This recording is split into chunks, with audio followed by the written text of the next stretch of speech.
welcome our friends from Riverside Elementary.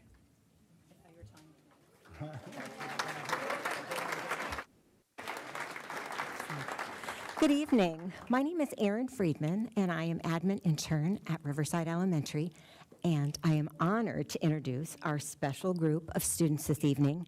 They are wonderful role models of the Riverside Way. They are safe, kind, ready, and won each and every day. We are so proud of the positive impact they make on their peers and our school community. They have made a token of thank yous to give to you. And as I call their name, they're going to come and give a bookmark to you. Maria Jenkins, Julia Jenkins, Delaney Hare,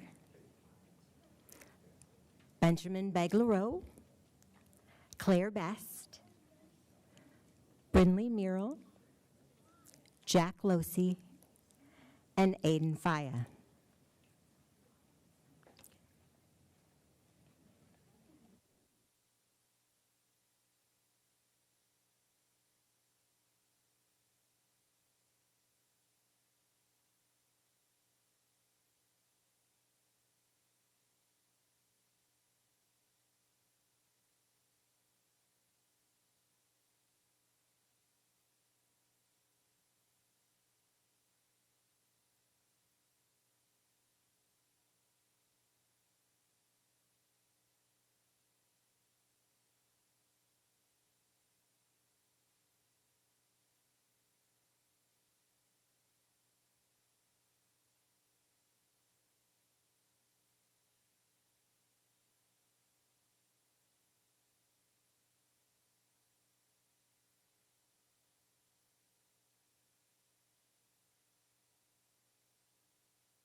It is recommended to approve for the approval of the March 16th regular meeting minutes and the March 23rd, 2026 special meeting minutes.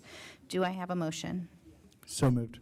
Moved by Mr. Valentine. Do I have a second? Second. Second by Ms. De Silva. Please call the roll. Mr. Valentine? Yes. Mrs. De Silva? Yes. Mrs. McLean? Yes. Ms. Seward? Yes. And Mrs. Messick? Yes. It is recommended to approve tonight's agenda as presented. Do I have a motion? So moved. Moved by Mrs. De Silva. Do I have a second? Second. Second by Mr. Valentine. Please call a roll. Mrs. De Silva? Yes. Mr. Valentine? Yes. Mrs. McLean? Yes. Ms. Seward? Yes. And Mrs. Messick? Yes. And now we'd like to have Mr. Scott Brown from the Central Region Liaison for Auditor of State Keith Faber to present the Auditor of State Award with distinction to the district. Thank you.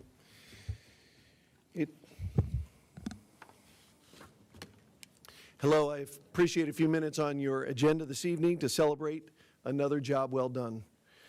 My name is Scott Brown, and I am Auditor of State Keith Faber's Central Ohio Liaison. To you, that means I serve as your customer service representative. I really take pride in my role that I can navigate our 800-member staff in a manner so that your challenges can be addressed as quickly as possible. Auditor Faber asked that I attend on his behalf to present the Auditor of State Award with distinction to the Dublin City School District tonight. Our office oversees 6,000 clients statewide and conducts 4,200 audits annually. This award places your organization in the top 4% of those 4,200 engagements. The Auditor of State Award is presented to local governments and school districts upon the completion of a financial audit that meet the following criteria defined as a clean audit report.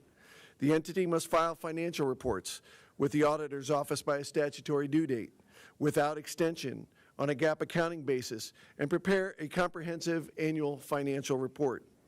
The audit report does not contain any findings for recovery, material citations, material weaknesses, significant deficiencies, uniform guidance findings, or other question costs. Really, to get to the reason I'm here, Auditor Faber would like to recognize the board, the administration, and the finance department that have done an outstanding job watching over every dollar. This award represents all of your staff and employees' hard work as they strive constantly to attain accounting excellence. What this truly means is across your entire organization, you have the people and the processes in place that understand fiscal accountability. We especially want to recognize your treasurer, Brian Kern, for his outstanding leadership and commitment to protecting the finances of your organization. So on behalf of Auditor of State Keith Faber, I'd like to present the Dublin City School District with the 2025 Auditor of State Award with distinction.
We'd now like to welcome the Dublin Kaufman High School students that will be recognized for their accomplishments at the 2026 I went back 10 years, 2026 Division I Individual State Wrestling Tournament. Thank you. My name's Dwayne Sheldon, the athletic director at Dublin Kaufman High School, and we're here to recognize two outstanding athletes. Before I turn it over to Coach Van Gundy, just want to talk about our wrestling program real quick. It's 8 straight district titles, which if you follow wrestling, it's equal to regional titles in any other sport. The way they term it with wrestling is districts. So for 8 straight years, Dublin Kaufman Wrestling has been the best wrestling program in Central Ohio. Finished 3rd at the state meet, which I think you said 2022 we finished 3rd as well, and that's the highest a Central Ohio school has finished in the state wrestling meet. We're going to work on that, fellas, right? And bump it up one more. 10 straight OCC Central Division titles, so a lot of success. I'm looking forward to the future, and I want to turn it over to our head coach, who has multiple Coach of the Year, Central Ohio, State of Ohio, Chance Van Gundy.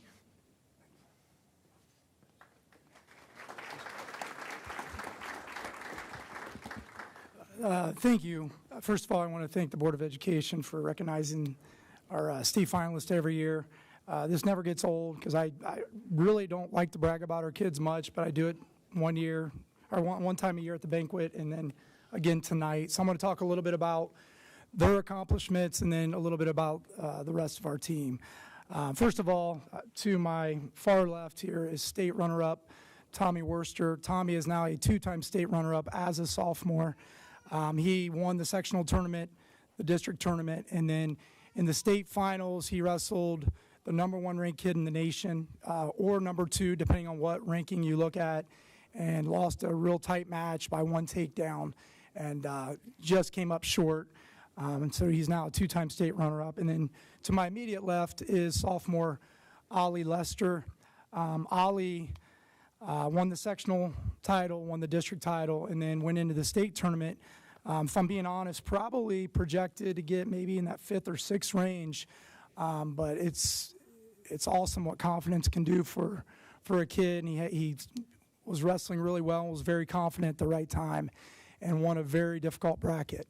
Not only did he win that bracket, beat a nationally ranked kid in the semifinals, and in the finals, he about gave me a heart attack. He won in overtime in dramatic fashion, and it was an awesome moment all the way around. But these are our 2 state finalists. I'd like to talk a little bit about the rest of our team, because we are very team-oriented, even though it's considered an individual sport. We had 10 state qualifiers this year. Out of those 10 state qualifiers, we had 8 that actually placed at the state tournament and became All-Ohio in Division I. So we had, again, Ollie as a state champ, Tommy Worcester, state runner-up. We had Locke Weber, 3rd in the state, Eli Escara, 3rd in the state. My son, actually, Blaze Van Gundy, 3rd in the state. And then we had 3 6th-place finishers, Michael Feeney, Mason Perrell, and Braylon Wright. So out of the 10 that qualified, we had 8 that placed, which is phenomenal. I think that's a school record as well. And then out of those 8, we had 6 that were academic All-Ohio, which means they had to meet the standard of a 3.5 GPA or greater.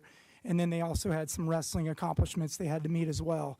And 6 academic All-Ohio recipients were Tommy, Michael Feeney, Blaze Van Gundy, Mason Perrell, Locke Weber, and Eli Escara.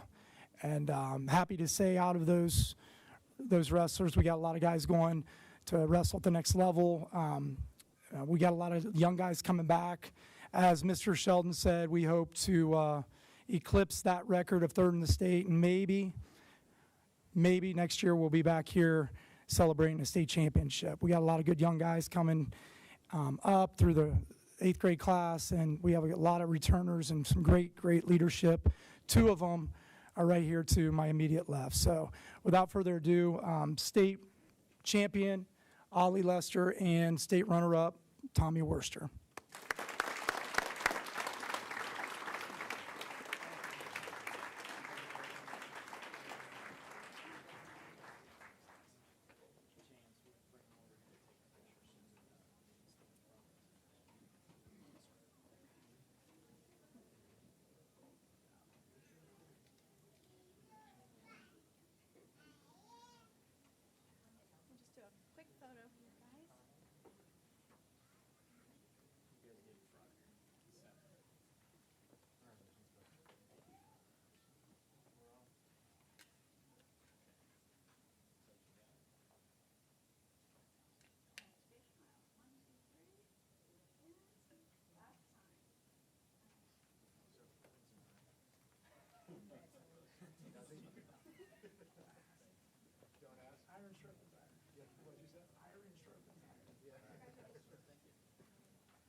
I'd like to welcome Mr. Aron to the podium to recognize our Dublin Jerome High School Girls Competition cheer team. Good evening, members of the board, Dr. Marshausen, my Dublin school colleagues, the community. It's great to have the opportunity up here. I don't know how many times I'll have the opportunity to stand up here before the end of the year, so I'm grateful to do that. First and foremost, I want to thank all of you. You guys work really, really hard, and I'm really proud of you. Parents, I recognize how much work you guys do to make sure the girls get to where they need to be and support them all season long. It's a long season. I don't know if it really actually ever stops. So, you know, I really appreciate all the time and effort you put in, and I appreciate you guys being here this evening. And lastly, I just want to make sure that I Carla will stand back here and she will never come up front as the coach, but I will tell you I can pay her no greater compliment than wanting my own daughter to be in her program. I've known Carla a really long time, and she runs a really high-quality program, and the reason why the ladies are sitting here tonight is because she instills that consistency and support and expectation that we would have throughout the district, and these young ladies have taken advantage of that, and it's due to Carla's coaching persistence and sometimes maniacal approach to what she's doing, and I say that with all love and respect. So ladies, I really do. I'm so proud of you guys. I'm so proud to be a part of it as a parent and as a principal, and I appreciate it and thank you for letting me be a part. Very quickly, I want to bring Mr. Schwanke up so he can give some highlights and then turn it over to Ainsley and Quinn. Hey, everybody. Hey, thanks for having us here tonight. Our competition cheerleading squad here at Dublin Jerome is second to none, and as athletic director, I'm really proud to have them in our program. This year, they won 2 different classes of the OASSA cheerleading championship, Division I building division and the non-tumbling, non-building large group division. And I'm not surprised at all. The amount of effort that they put in, the hard work, the dedication, the talent. Anybody who has ever been to one of these competitions and watches them and the routines that they do, you'll be blown away. So I am every time I watch them. I'm super proud to be the athletic director in there within our program. And I can't thank Carla Crawford enough for the amount of effort that she puts into the program. Like Mr. Aaron said, to me, I feel like they're the gold standard in cheerleading in the state of Ohio, and they should continue to do that from here and into the future. So I know Carla is probably going to come up later, but we're going to have a few come up and speak on behalf of the girls. So thanks again, ladies.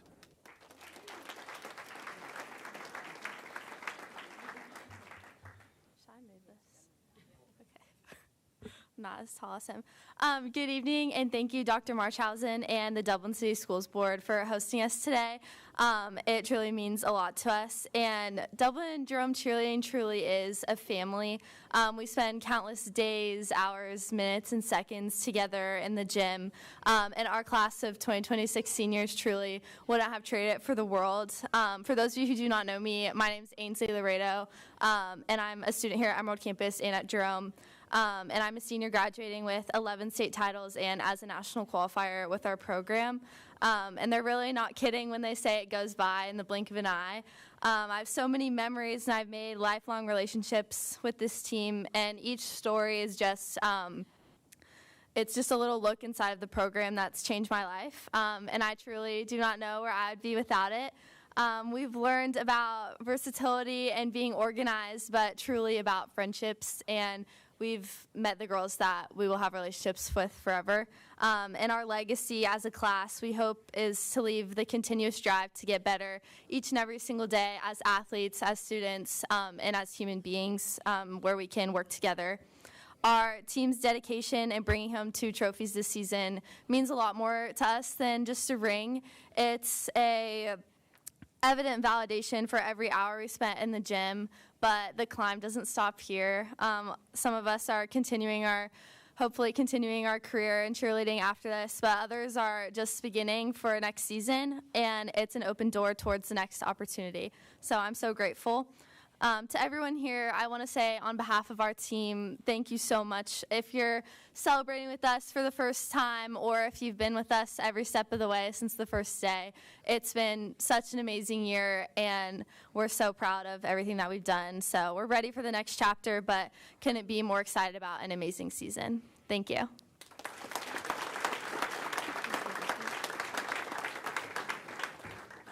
Good evening. My name is Quinn Tagger, and I've had the privilege of being on all 3 competition teams this year. This year, winning states for our stunt team and our non-building, non-tumbling team was an incredible accomplishment for all of us, and it's something we're really proud of. But what made it meaningful this year was definitely not just the title, it was everything that came before it. Our 2-a-day practices with early mornings and trying to make it through our afternoon practices, the pressure and the moments where we had to push through adversity together. As seniors, this season meant a little bit more, It was our last time experiencing moments as a team, and it showed us how much we've grown, not just as athletes, but as a group. Cheer has taught us how to trust each other, how to stay strong under pressure, and how to support each other no matter what. One of the most special parts of this team is that it never felt divided by grade. We built friendships across all years, and these connections made our team even stronger. We learned from each other, encouraged each other, and created a bond that went beyond cheer itself. As we move on from Jerome Cheer, and the things we'll take with us will be our work ethic, the resilience, and all the relationship we built along the way. Winning states was unforgettable, but what we'll remember most is being a part of something bigger than ourselves. Thank you to our coaching staff, our families, and everyone in Dublin schools for being a part of our journey.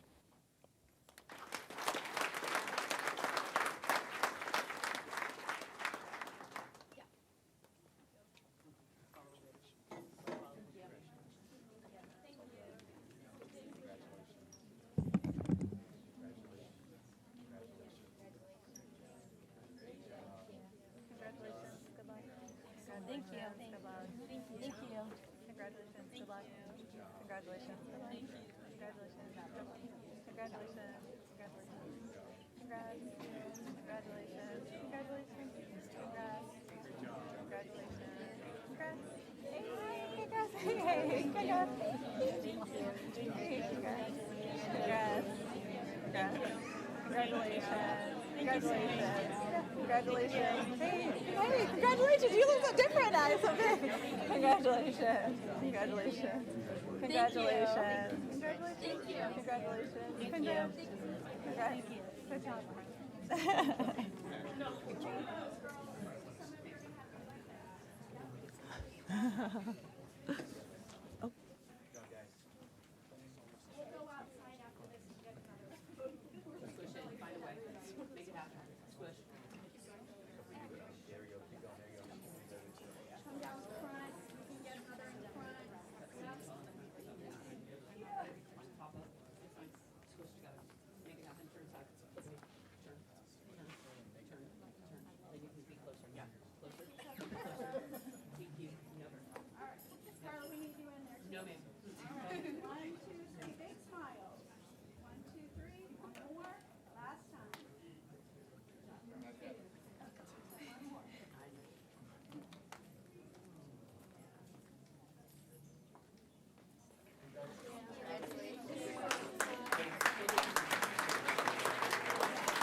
We will now recognize the Golden Shamrock Award winners for April.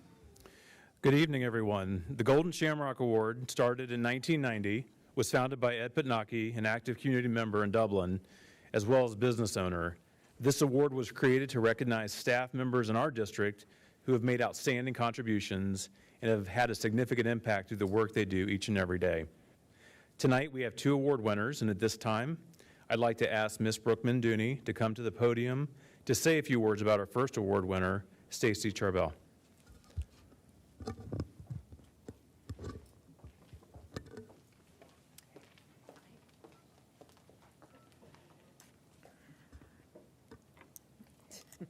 Good evening, Dr. Marchhausen, Mr. Kern, members of the board.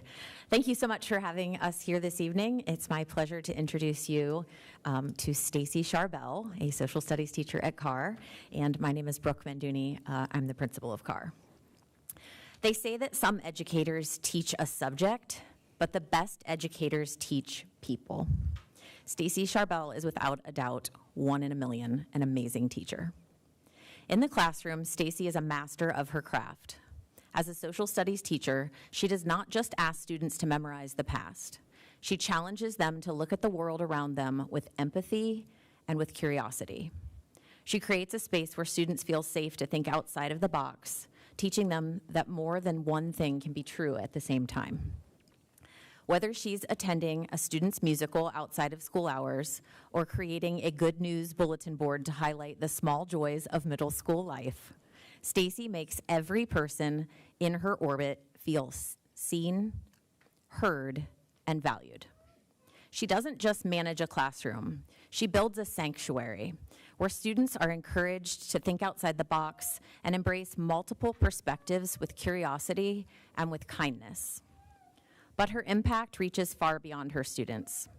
To those of us who are fortunate enough to work alongside her, Stacy is the ultimate bridge builder.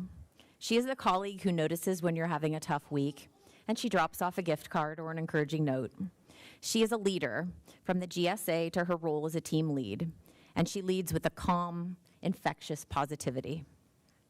Whether she is acting as a dinner angel for families in need or advocating for inclusiveness in our hallways, Stacy's motivation is simple. She genuinely cares. She doesn't just do these things for recognition. She does them because she is deeply committed to making the world a better place. Stacy, you are the heart of Carr Middle School and the very definition of a golden shamrock. You make us all better teachers and better humans just by being yourself. Congratulations for this very well-deserved honor.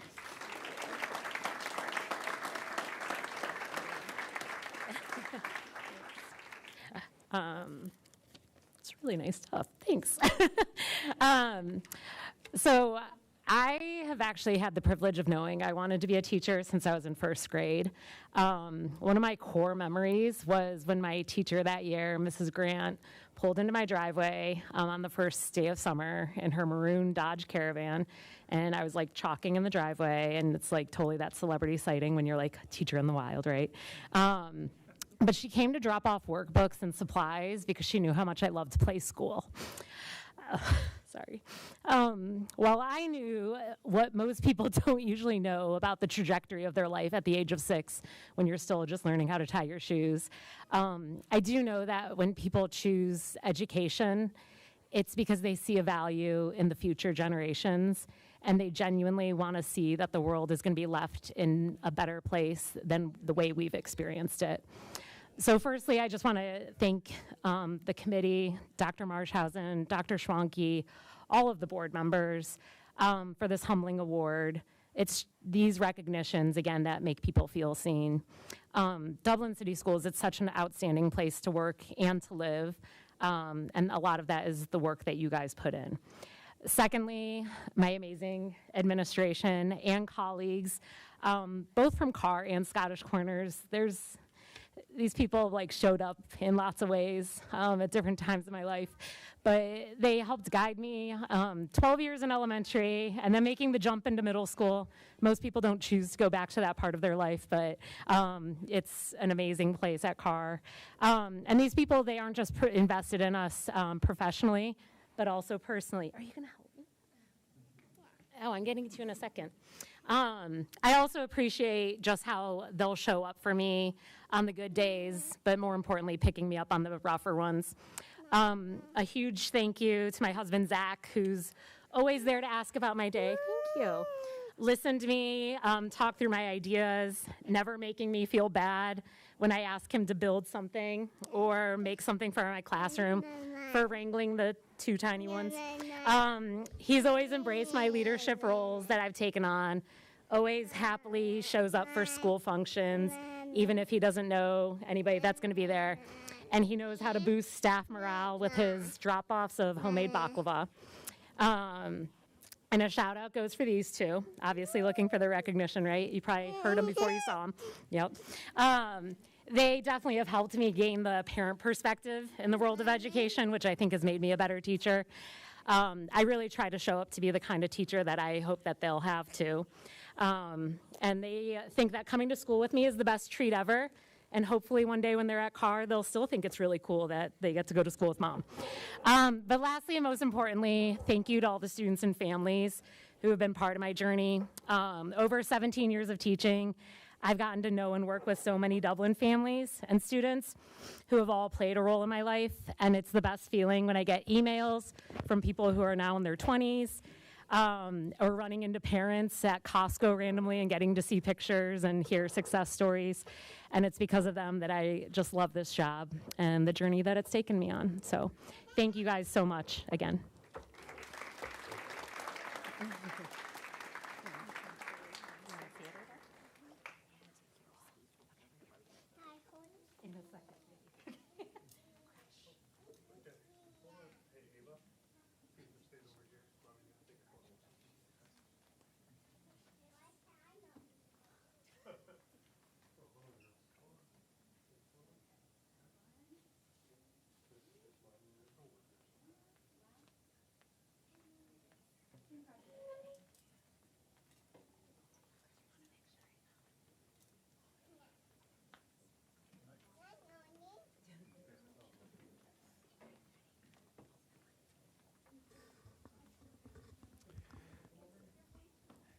And for our next award, I'd like to invite Mr. Matt Perrell to the podium to present the following award to Jerry Richards. Mr. Perrell. Thank you, sir. A lot of celebrations this evening, and congratulations to everyone. My name is Matt Perrell, and it's an honor to serve as the principal of Kaufman High School. Dublin Kaufman High School is an exceptional place, made special by the people who show up each day and make a difference. Tonight, we have the opportunity to recognize one of those individuals. It is an honor to introduce Golden Shamrock Award winner, Jerry Richards. Jerry is a valued member of the Kaufman community and consistently goes above and beyond for anyone in need. She provides daily support in our front office and is essential to the success of our school, supporting both teachers and students while helping ensure our daily operations run smoothly. It is difficult to fully capture the impact she has had on Kaufman High School with words, but please allow me to share a few reflections from her colleagues. Jerry is one of the most helpful people in our school community. She is quick to jump in and help anyone with what they need. She cares about everyone at Kaufman and makes our school a better place every day. Jerry is amazing at her job. She works hard to make sure everyone else's job is easier. She is so happy and kind and always there for you when you are in a bind or need a little extra help. Our school wouldn't run smoothly without the support of Jerry. Jerry keeps everything running smoothly with professionalism, kindness, and calm, no matter what the day brings. This award is so well-deserved for the countless ways she goes above and beyond. Jerry, there are more. Jerry is always happy, friendly, and kind to everyone. She goes to great lengths to make our building run smoothly. Mrs. Richards is the epitome of a teammate and the standard for caring about people. Congratulations on this well-deserved award, and I'm sure you'll be humble to the very end. Congratulations, Mrs. Richards.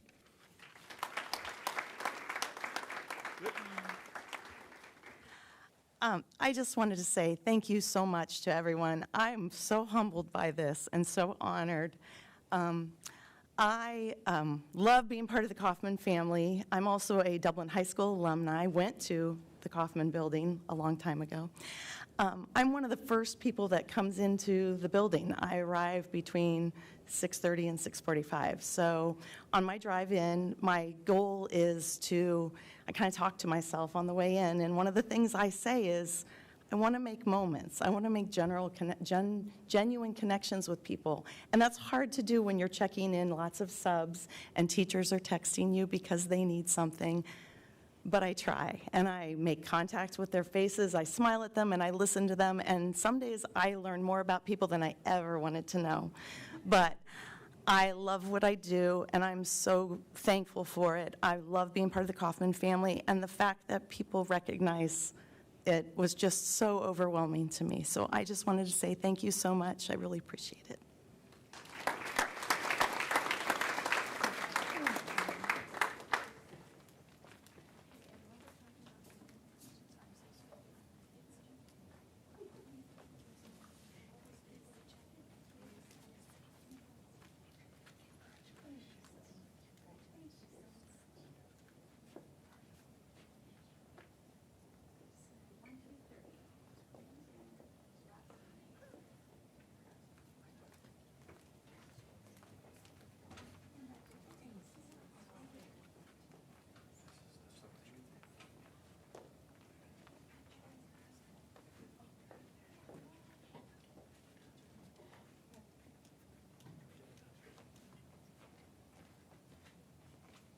We are now moving on to public participation. We have 13 people signed up. We typically only go for 30 minutes total, so we will see where we're at the end of 30 minutes.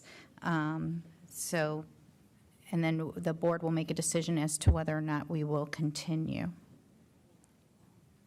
First is Tracy Borquin. Let's make sure it's on. Okay. Good evening. I'm Tracy Berkwin. The survey's results are clear. You need to move where the growth is, impact the least number of students, and prioritize biking. Just like walking, biking matters to those in proximity to a school and should be given the same priority as walking. While not every school is bikeable, many are, which is why families choose to live there. At Carr, much of the school year, there are more bikes than the bike racks can handle. At Kaufman, in the summer especially, you will see the same as underclassmen find their own way to practices. Families who currently bike and walk shouldn't be moved and have to struggle to find rides. You will create hardships that do not currently exist. Also, kids today need exercise more than ever. We should be promoting it, not creating barriers. You may not value biking personally, but others do, like Dublin City and us. You can define bikeability criteria by considering both distance and barriers to safety. If you have to cross a bridge, river, major intersection to get to school, you're likely not walking or biking there. Also, if you're already biking or walking to a school, you shouldn't have to sacrifice that so someone who lives miles away doesn't have to drive to a different school. Parents who chose to buy a home farther away and have consciously chosen longer commute times for all of their activities, including school. We picked Bristol Commons because we knew we needed our kids to be able to bike, and they do. We have a tunnel under Brand Road, so we don't have any major intersections all the way to the light at Kaufman. Why should those who choose to live farther away be the only students who get to go to their closest school when we currently are so close that we can bike there? Bristol Commons was already redistricted from its closest elementary, which was easily walkable and bikeable with a tunnel, to one 3 times farther away. We chose our homes because our families value bikeability. Now we're being threatened with losing this for high school when kids are involved in numerous extracurricular activities and families rely on it. It would be devastating. I understand some struggle to believe we depend on biking, but if you can believe walkers rely on being able to walk, I don't understand why you can't fathom the importance of bikers being able to bike. Additionally, we never should have even been redistricted from Wyandotte. The numbers used there were faulty. You can see that now as the building is nearly 150 students under capacity, and you forecast in 4 years, a third of the building will be empty. Furthermore, we're almost equidistant to both Jerome and Kaufman, both flat, easy rides. Mrs. Messick stated in the February retreat meeting students shouldn't have to go to their farthest school. In our case, Scioto would be the only school our children cannot bike to. I also want, consistent with the survey, to point out that in no circumstance is it logical to use an as-the-crow-fly radius in a city divided by a river. Redistricting shouldn't be complicated. It should be logical and as infrequent as possible. Every time you move students or force their school into yet another split, like you have for our students, you isolate children and families, and they no longer feel like they're connected to the DCS community. When that happens, students and the district suffer. It's much harder to garner support from those who feel like outsiders. Make the right choice, follow the survey results, and use common sense. Thank you. Chang Liu.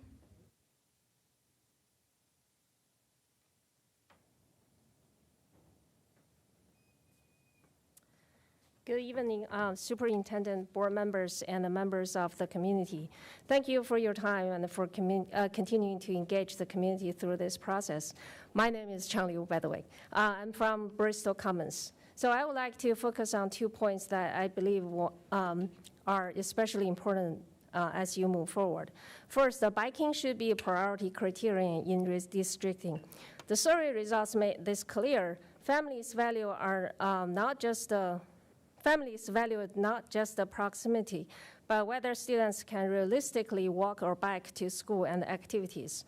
For some of us, this is not just about convenience, it's about access. As first-generation immigrants, we do not have extended family nearby to help with the transportation. There were many times when both parents in our household were working, and my son still needed to go to team practices and open gym during school year and during summer. Because he could bike, he didn't have to miss out. He stayed engaged and stayed connected and fully participated in school life. That independence matters. When students can bike, they gain more than transportation. They gain opportunity, confidence, and connection. So I strongly encourage the board to treat bikeability and walkability as true priority, not a secondary factor. Second, I would like to share a perspective on proximity and the long-term alignment from our own experience. During the 2020 elementary redistricting, my daughter transitioned from Wyandotte Elementary to Bailey Elementary. Both are wonderful schools, and we are grateful for that. However, the difference in distance has been very real. The walking and the biking distance to Bailey is nearly twice as far as it was to Wyandotte, especially when considering the safe and direct route we previously had through the tunnel under Brand Road. Looking forward, it's also clear that Wyandotte currently have available capacity and are projected to have even more in the coming years. That creates an opportunity to align boundaries in a way that not only balances enrollment, but also reflects natural geography, safe routes, and consistent feeder pathways that families can rely on over time. When those elements come together, proximity, capacity, and continuity, the result is a system that feels more stable, more predictable, and more supportive for students. In closing, I respectfully ask the board to stay grounded in what the community has clearly expressed. Prioritize biking and walking, consider real-time daily impact, and create stable, well-aligned pathways for students. Thank you for your time and the consideration. Oh, by the way, this is not the part of it. Is that possible to send the speaker list a day before the meeting? So make us a little bit easier to prepare the speech? No? Okay. And I love LLMs. Ishraq Alim. Thank you. Members of the board, Dr. Marshausen, I want to start by saying thank you to this board, Planning Next, and Fallon Research. Last week's presentation provided transparency to our community. And in a time when people are often disconnected from the decision that shaped their children's lives, that kind of openness matters. It allows us as a community to move past hearsay and focus on data-driven decision-making. But data is only good if we act on what it's telling us. In those focus groups, one number stood out to me. 81% of respondents told you that the board must focus on future growth. Now, in any other context, 81% is a mandate. It is the community telling us that we can no longer afford to look at where we are today. We have to look at where we're going tomorrow. And that brings us to the elephant in the room. We talk about redistricting as if it's a district-wide crisis, but the data suggests something more specific. We know the unsustainable growth at the high school level is uniquely a Jerome High School issue. It is not a Kaufman issue where we see decreasing population. It is not a Scioto issue where we see brand new extension that has provided the breathing room that our students deserve. It is the pressure at Jerome, and that pressure, the pressure is at Jerome, and that pressure is being exacerbated by the reality that many of our largest and most rapidly growing housing areas are feeding directly into a school that is already at its limit. Now, we can spend our time moving around small housing districts. We can shift a few dozen students here and call it progress. But let's be honest with ourselves. That is a drop in the ocean. Moving a handful of families does not address the criteria this community put forward. It doesn't solve the growth problem. It only delays another reckoning. The 81% didn't ask for a temporary fix. They didn't ask for a drop in the ocean. They asked for a map that reflects the reality of our growth. I urge the board to have the courage to look at the big issue here, to look at the long-term trends and to make the hard choices now. Not so we can cross the task off our list, but so we can finally move past this redistricting and spend the next decade focusing on the real work of innovation, student well-being, and excellence in our district is known for. Thank you so much. Jeff Dibbert.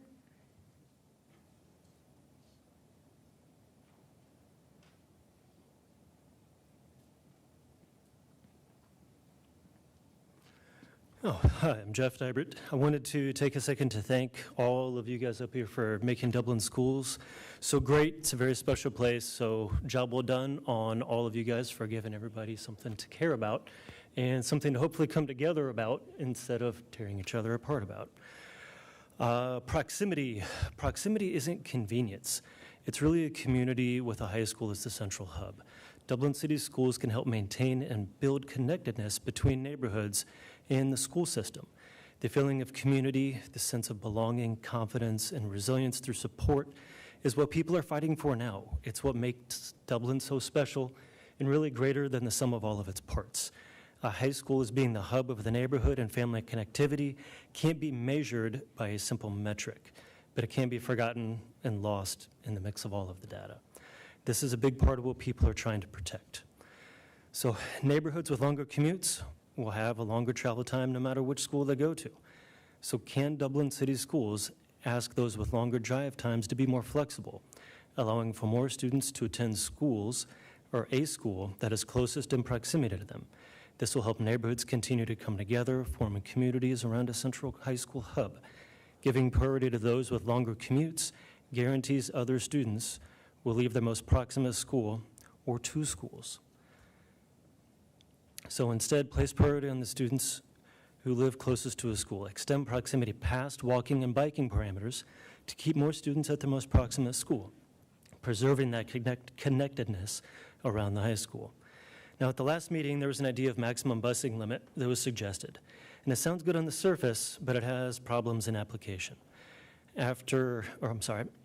Applying a heavier weight to transportation will prioritize it across the entire district. Setting a limitation will create a single factor that carries more weight in one geographical area versus another. And a limitation would affect weighing transportation lower for roughly 80% of the district and higher for 20%. Anyone beyond that limit would be protected by transportation and exempt from all other criteria. With all other criteria being compromised, redistricting as a whole will be compromised. The state sets a maximum busing limit, which I believe our Department of Busing said all rats are within. So setting our own limits will only inconsistently apply criteria to the different geographical areas. Applying a heavier weight or a selected weight would be consistent across the entire district. So be careful with the decisions that you guys make as you're doing this to make sure that you aren't singling out any particular group for better or for worse. There are a lot of intended and unintended consequences with the decisions that you guys have. The district should select clear criteria it believes in.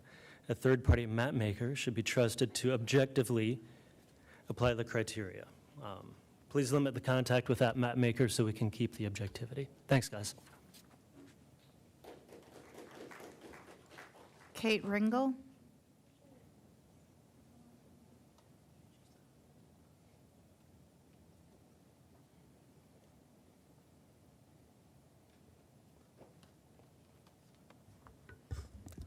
Hi, thank you all for your time this evening and just all of the time you put into Dublin City Schools.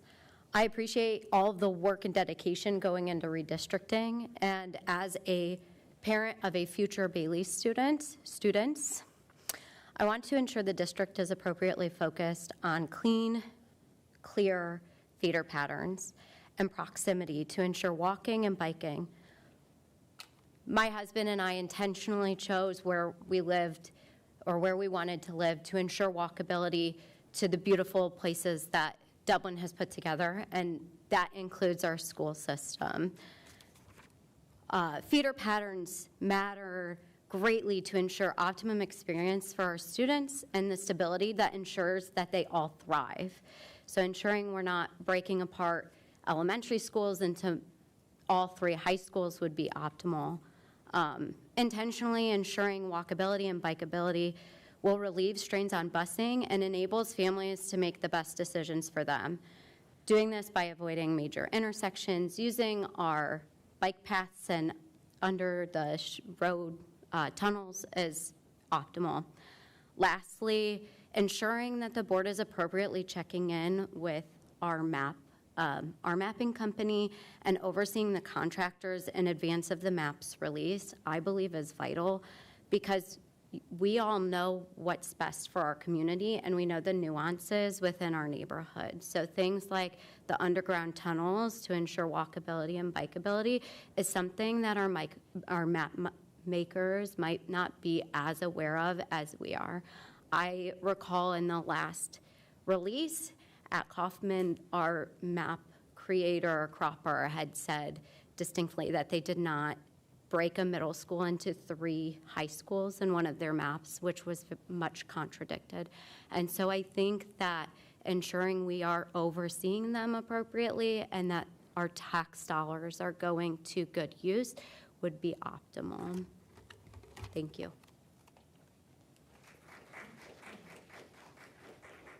Alicia Pauling.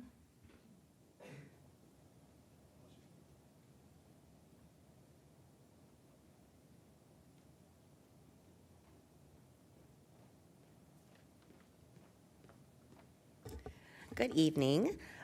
Last fall, the high school redistricting process was paused because a clear, transparent, and defined procedure was not in place.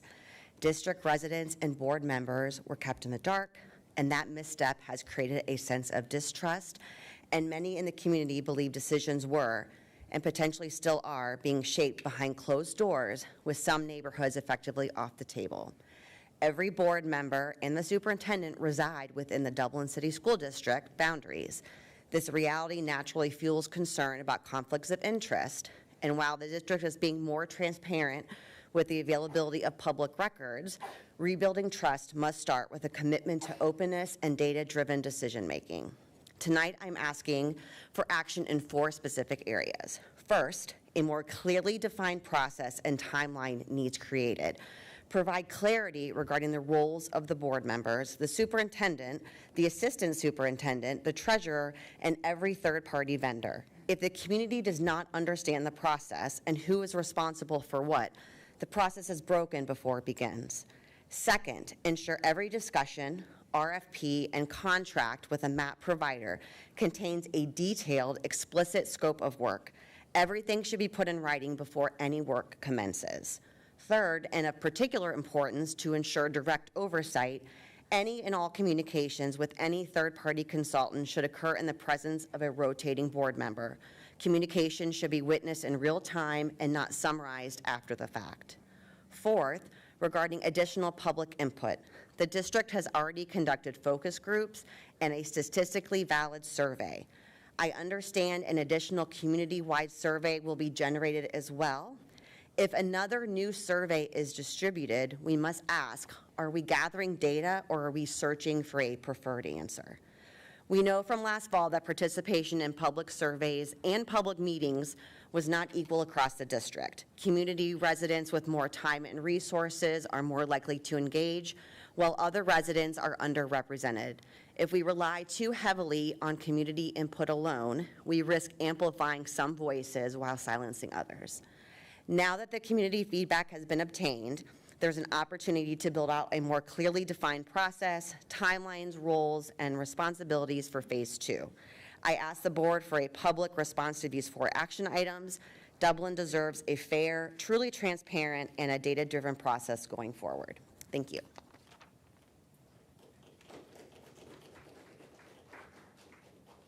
Mary Landon Pollock.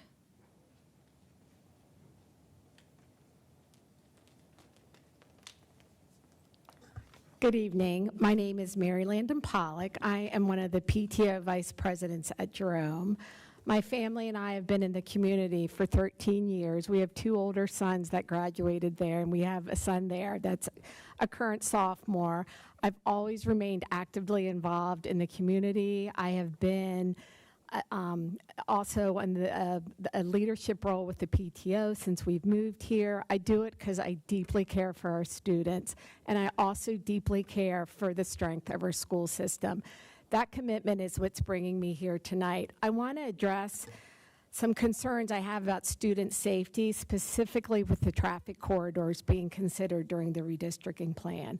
In a recent email response, Board President Messick stated that student safety is a primary concern. However, was the next word in her sentence, making her words lose all meaning by when she said, however, it will be necessary for a portion of students that live on the west side of the river to go to Scioto High School. Safety should not be conditional.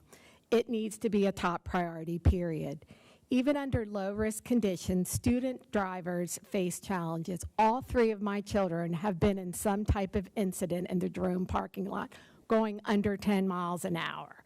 When we increase distance, speed, and complexity of student commutes, we're not just creating an inconvenience, we are increasing risk. Roads like Riverside Drive and Dublin Road already present many of the exact hazards that put teen drivers at risk. The higher speeds, the busy intersections, the constant merging traffic. And when you add in students pulling out of neighborhoods from Glick and onto Dublin Road, you're going to create an even more dangerous and unpredictable condition. It's going to be a daily challenge, and I don't even have time to talk about all the issues with this water plant that's being built. There is national data from the CDC, the NHTSA that reinforces everything we know. Crash risk for 16 and 17-year-old drivers is 6 times higher than that as adults. Our teenagers only represent 5% of licensed drivers, but they represent 9% of total fatal crashes each year. These are not abstract numbers. They're tied to predictable outcomes. I come from a very personal place. At 1:15 on January 7th this year, 2 Dublin police officers knocked on my front door to notify us that our son had passed away. Now, he did not pass away on the corridors that I'm talking about tonight. It doesn't matter. No parent should have to face the unimaginable loss that we have had to face because of a route that they have to drive to school. I ask you, please, put safety on the forefront, not just as a principal, but put safety into practice. Thank you.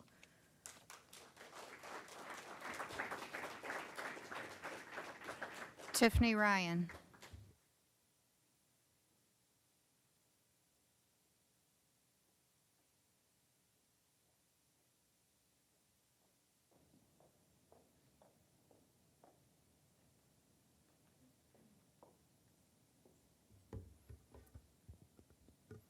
Good evening.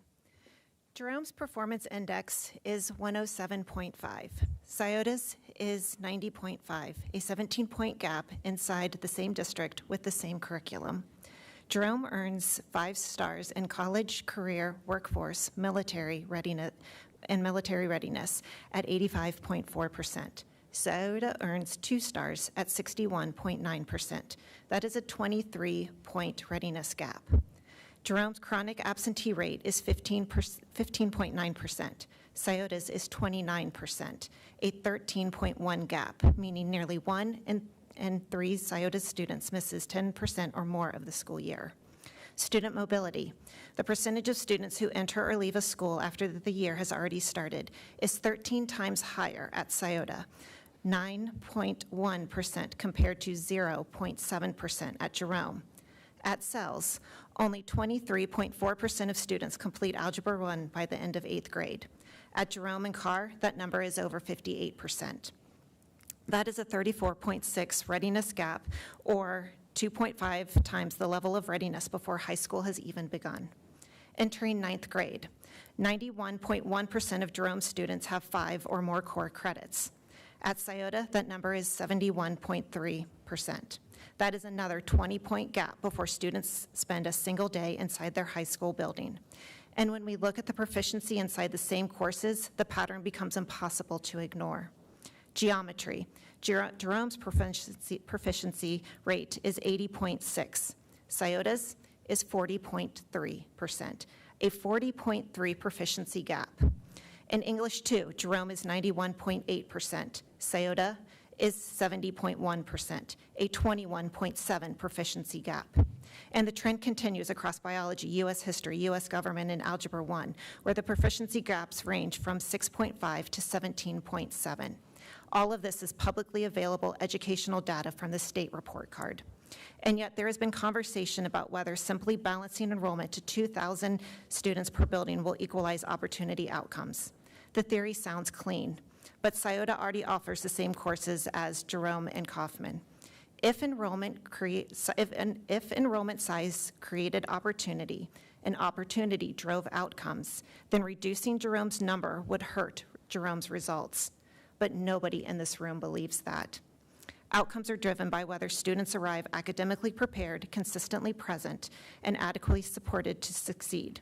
Do not assume headcount will do the work only thoughtful, data-informed planning can do. We have never changed our position through any redistricting effort. Do not continue to concentrate the district's highest need students into a single pipeline. Thank you.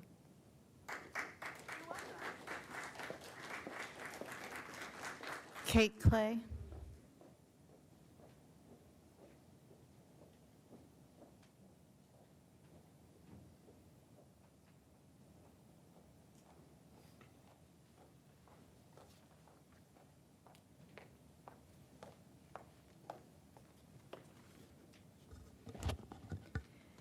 Good evening. Tonight I want to take a moment to discuss the critical patterns surrounding redistricting. Because redistricting does not happen in isolation, it happens over time and the effects accumulate. Historically, parts of the current Jerome attendance area were assigned to Scioto. Over time, those lines shifted, and over time, the burden of redistricting has not been evenly distributed across the district. For many years, the central and southwestern parts of the district have been the shock absorbers for growth. Whether a result of being physically redistricted to another school, or in the case of Southwest Dublin, experiencing a stark decline in the academic performance of the assigned school. Sells didn't become the lowest ranked middle school in the district because of bad teachers or weak leadership. It became the lowest ranked because over the years, redistricting decisions have systematically pulled higher performing populations out of its zone.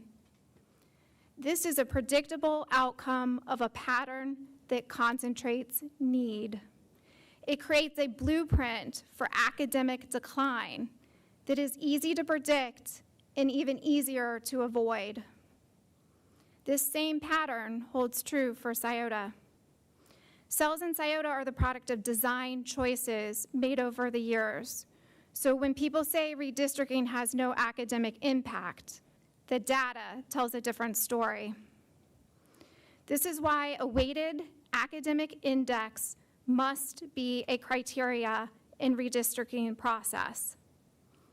Experts, such as MGT Consulting and Flow Analytics, can model student performance geographically using existing data like test scores, growth measures, and graduation rates, and show in real time how boundary changes alter the academic profile of a building.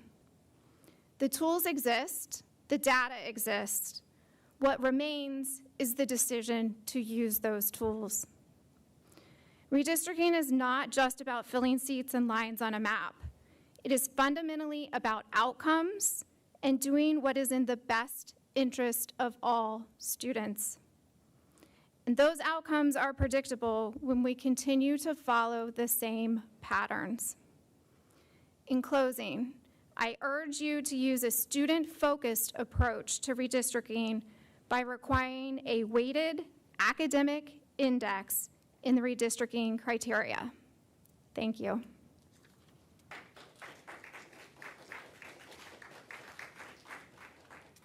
Mark Bowman.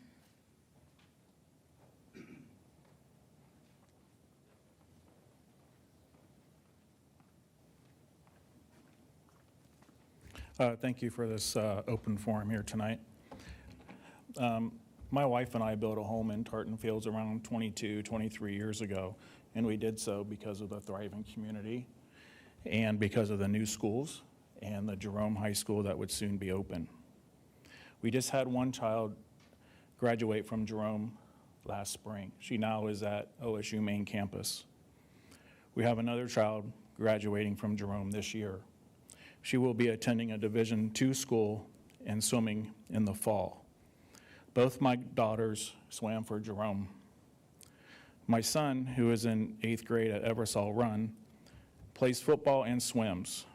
He wants to try out for the Jerome boys swim team. He also is already taking high school level math he has for 2 years from Jerome. He is also already weight training with the Jerome football team. I say these things because my family in Tartan Fields is already invested in Jerome, as well as the other families, and we don't want to see that taken away from us. From an educational standpoint, that's already been addressed some this evening.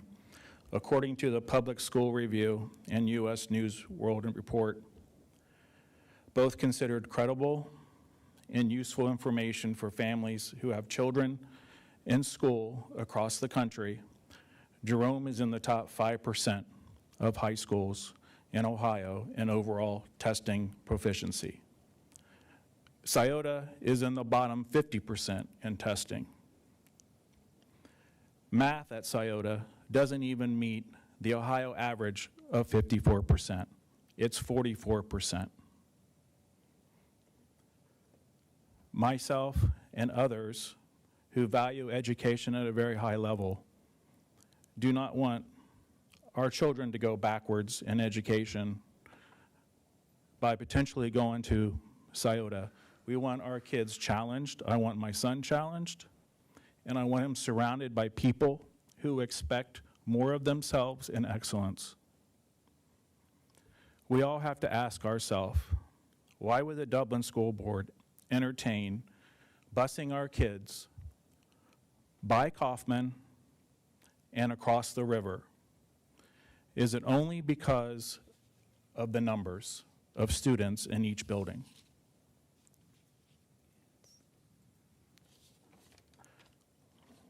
From a financial perspective, those of us that could be affected in Tartan Fields, these future home buyers. Thank you.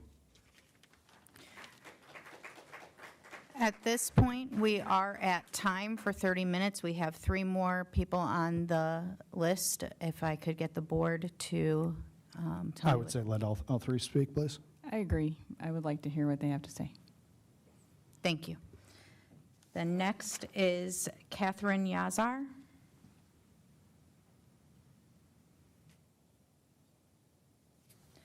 Okay. Then next is Val Geisler. I got it? Nice.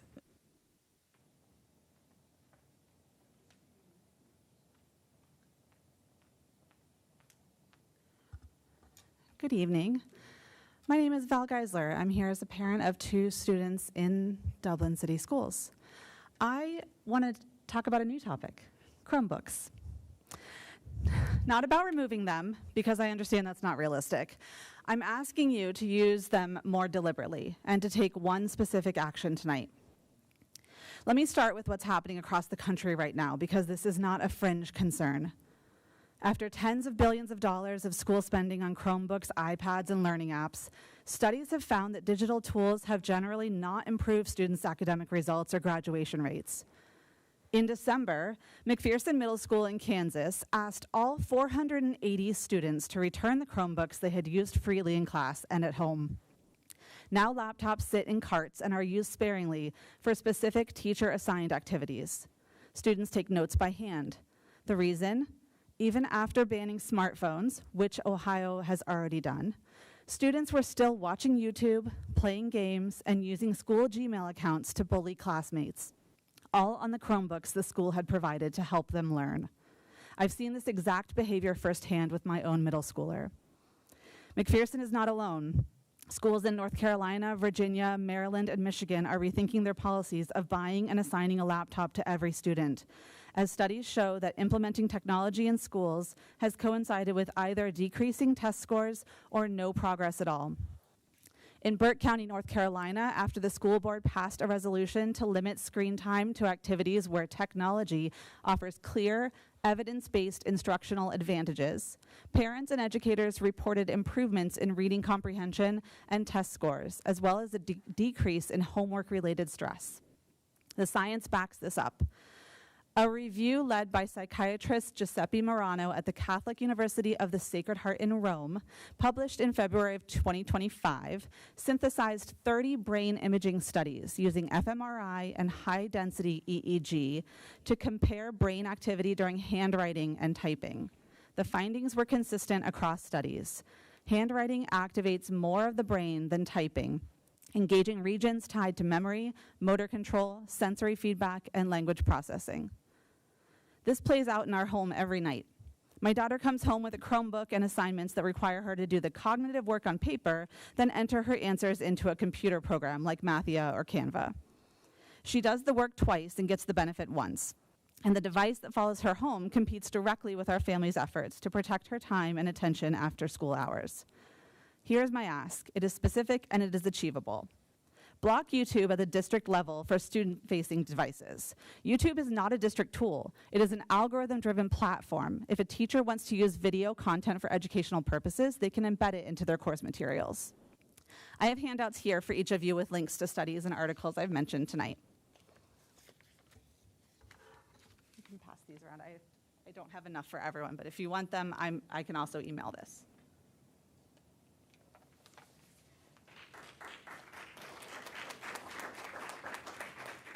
Dave Teal.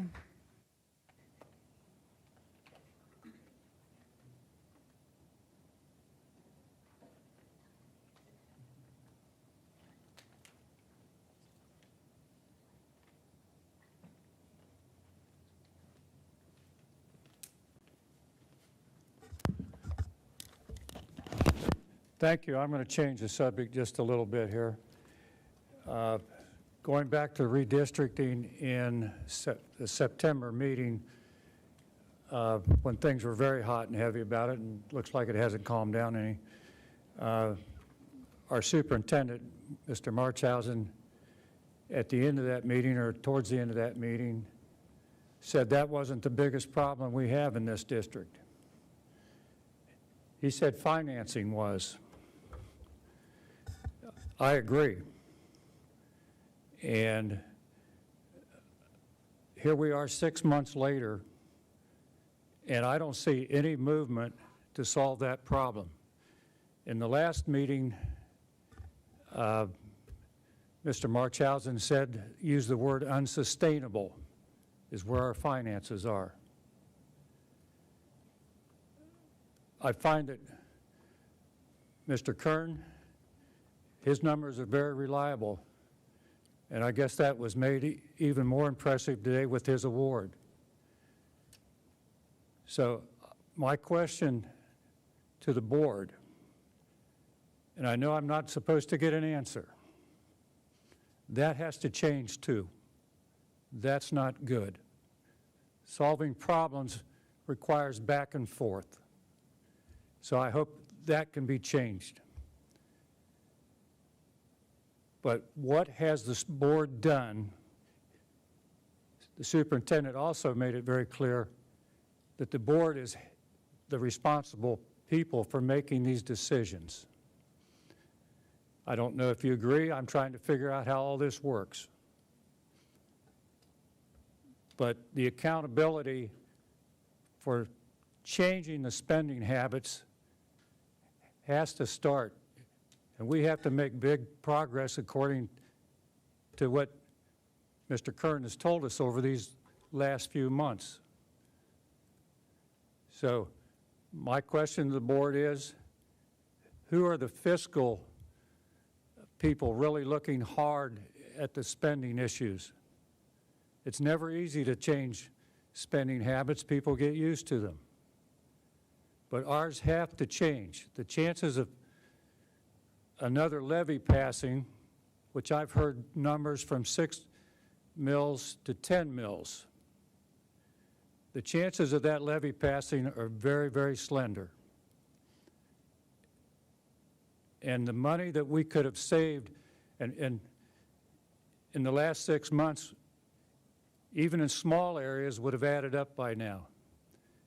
We all know that the biggest number is salaries of our staff. That's a tough subject. But there's other many areas where we could cut money right now. Thank you.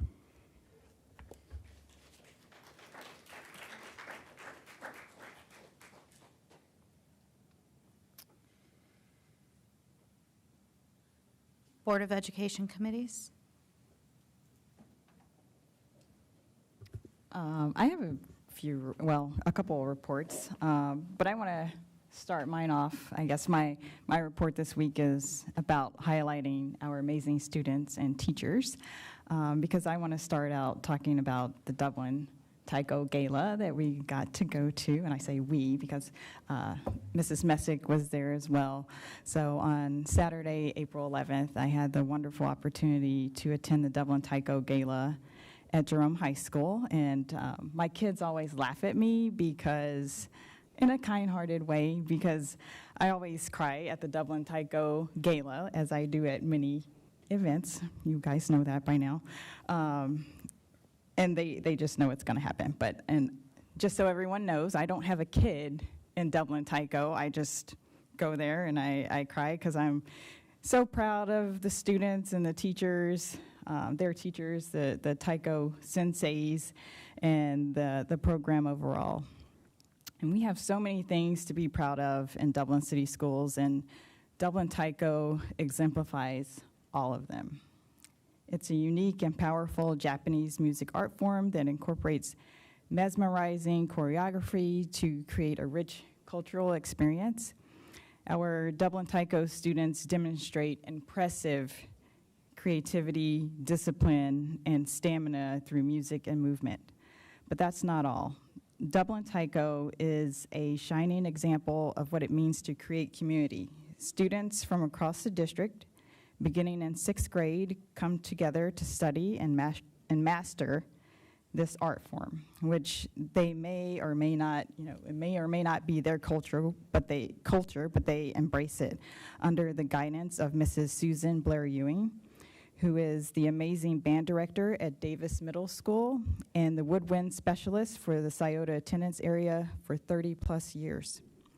What really pulls at my heartstrings is the amazing culture that Sensei Susan Blair Ewing has created and cultivated. And she doesn't know I'm saying any of this. I'm just moved to talk about it.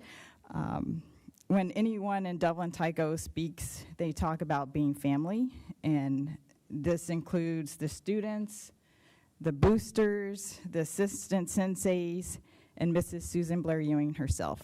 And that warm sense of family is contagious and permeates everything that they do. Her students are amazingly talented, some of them composing their own pieces as a junior, I might say, but they are also disciplined, empathetic, and resilient leaders. I can't say enough good things about Dublin Tyco. I'll add that it's amazing to see her former students come back to serve our district as assistant senseis and to help teach the younger generations of students across the district. I think Assistant Sensei Jeremy Stroll summed it up best on Saturday when he said Dublin Tyco is basically world peace on a small stage. I personally wish that we could bottle up the essence of Dublin Tyco and sprinkle it in everything that we do. And if you ever have the chance to see them perform, please do. Mark your calendars for the gala next year and learn more about Dublin Tyco at dublintyco.com. By the way, they are planning a trip, I believe, to Japan. And we are lucky to have Mrs. Blair Ewing and the Dublin Tyco program in Dublin City Schools. Thank you to them for all that they do. And moving on to an actual committee. On Friday, March 27th, I attended the Superintendent Student Advisory Council meeting. The meeting started off with an introduction of the new student board reps. And I hope I'm not stealing your thunder too much with this report, Noah. But Colin from Kaufman High School, Nikhil from Scioto High School, Lexi from Jerome, and Nithya from Emerald Campus will be our student board reps for next year. There were questions about possibly repairing gaps between the walls and locks in the bathrooms at Kaufman. There were questions about whether students are allowed to customize caps or gowns for graduation, which they are not.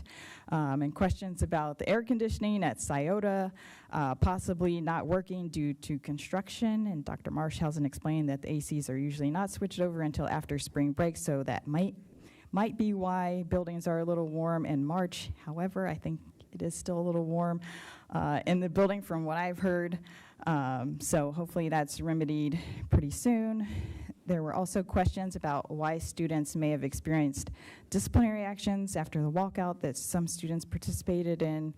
And Dr. Marshhausen explained that there are consequences for students who leave campus without permission because the district is responsible for them during the school day, and they can't retroactively have a parent excuse them for leaving school grounds without prior permission.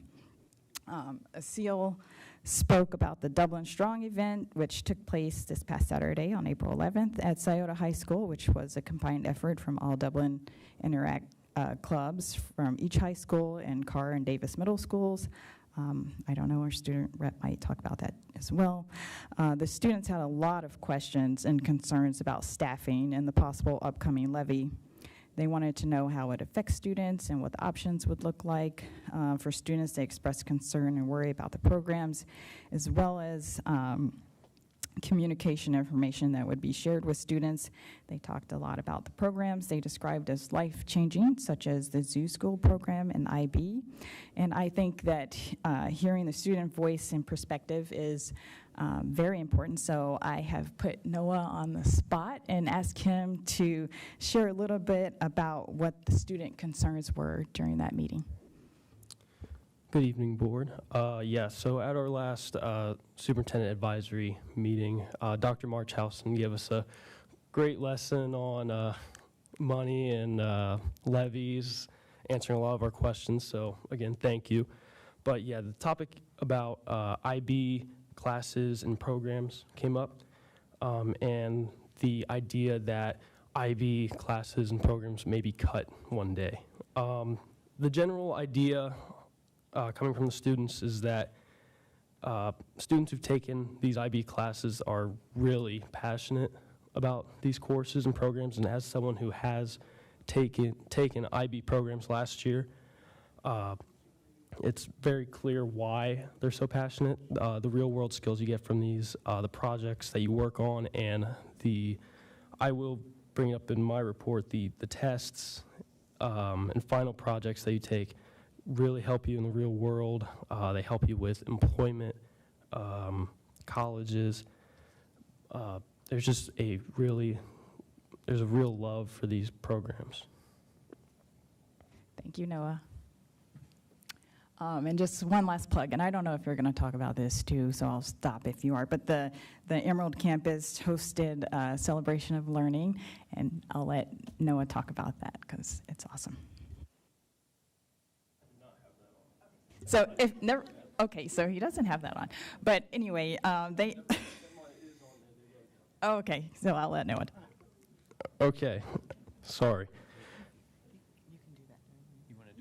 You can just do it in your report. Yes. Yeah.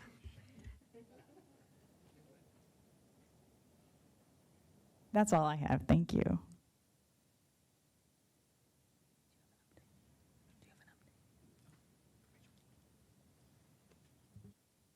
All right, I'll go ahead and give the update for the STAC. Did I get the acronym correctly on that one? So we met with the secondary education. There we go.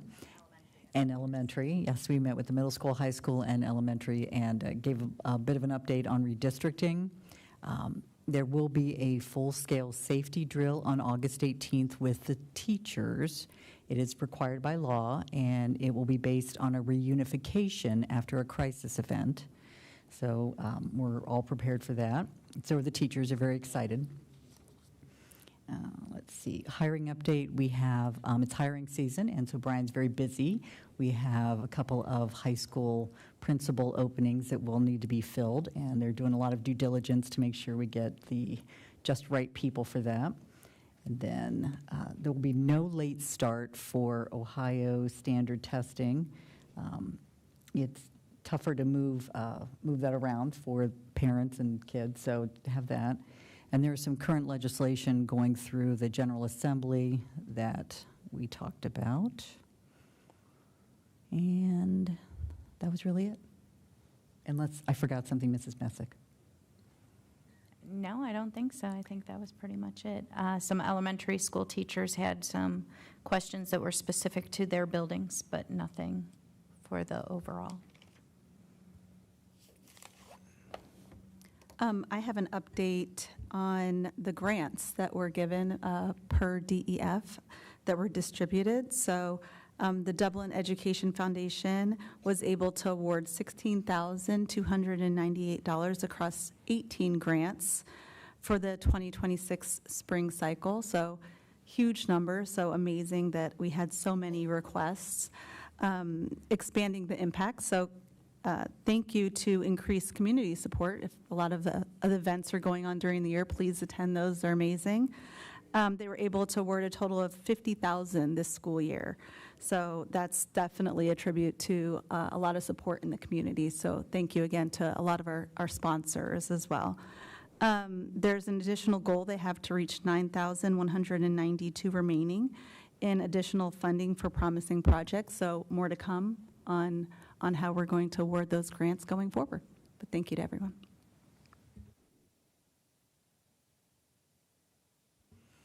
We also had key communicators last week, and I'm going to give a big shout out to Brian Kern, who is super passionate about financials and took a long time to help explain it to the participants. I greatly appreciate him and everything that he brings to that and explaining it in average Joe terms. I will give you kudos for that. So we talked about that. Talked about the, just generally the financials and what might occur with either redistricting or the possible levy. So that was an excellent conversation, and the people who participated, we always appreciate them coming and sharing what they're hearing too.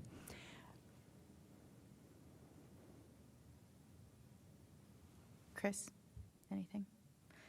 Okay, then Noah, you're up again. Starting with Kaufman. Kaufman's spring musical Mamma Mia played from April 8th to the 11th.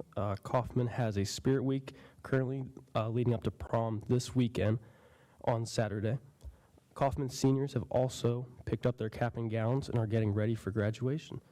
At Jerome, the mentor program has elected a new leadership board.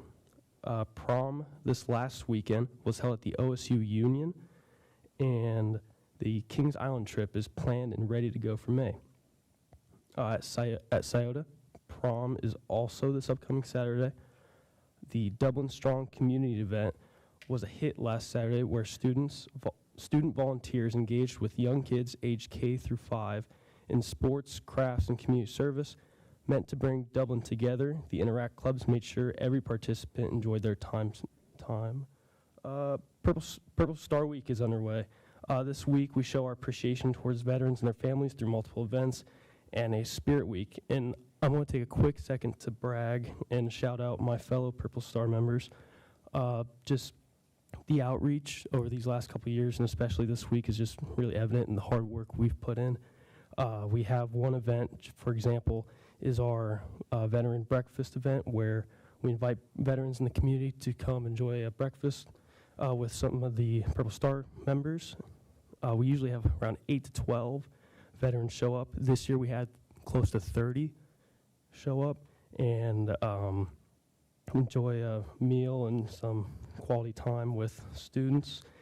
And we have a veteran appreciation baseball game coming up.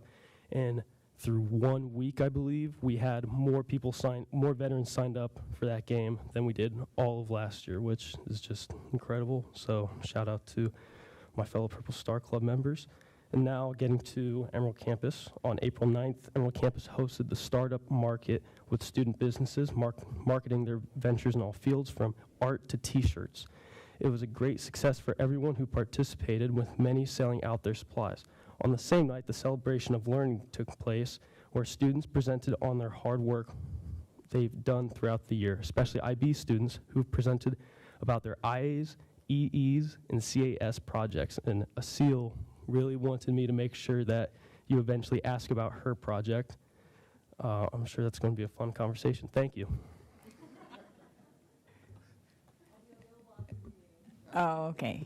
Also, I would like to hear more about the Interact program at the end too, the Dublin Strong. I just want a copy of the book.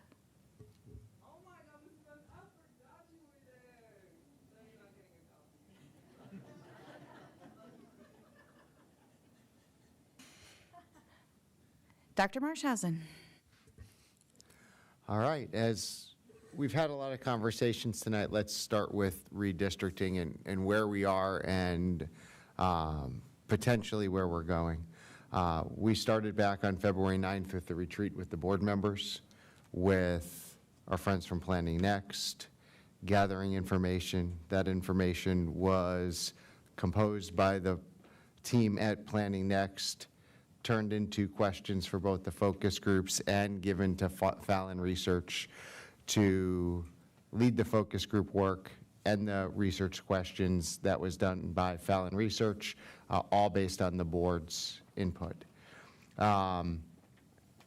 Tonight, as we talk and we look at where we're going next, we're working on the questions that Mrs. Messick and Mrs. De Silva had a chance to preview. That would be part of a greater community-wide survey. Tomorrow afternoon, Mrs. Messick and I, after tonight's meeting and input from the board as a whole, we'll do a short video that would be a lead-in explaining the process and how we got to where we are in advance of those questions that will be posed to the community. We are down to a couple questions. It's just a handful of questions at this point, based on the conversations that this board has had. Over spring break, Mrs. De Silva asked me a question. She asked, can we do this faster? Is where we are in redistricting, presuming that we are going to allow students who start in their high schools to continue in their high schools, is there a benefit and is there a way that a decision could be made sooner than October, November, so that we could put this behind us and focus on other things? Right now, as we have laid out to the community over multiple months and meetings, the plan would be to wait for a board resolution before issuing an RFP before we go forward. So, Mrs. De Silva, I'm going to present to you and the board a time frame that would allow us to get to a map sooner. Right now, we could plan for the community survey to open on Thursday or Friday of this week with an email link and a video sent to all Dublin families where that information would be available. The community would have Thursday, Friday, the weekend, and Monday to respond to that survey. Again, it's not going to take a lot of time. We're looking at 4 or 5 questions.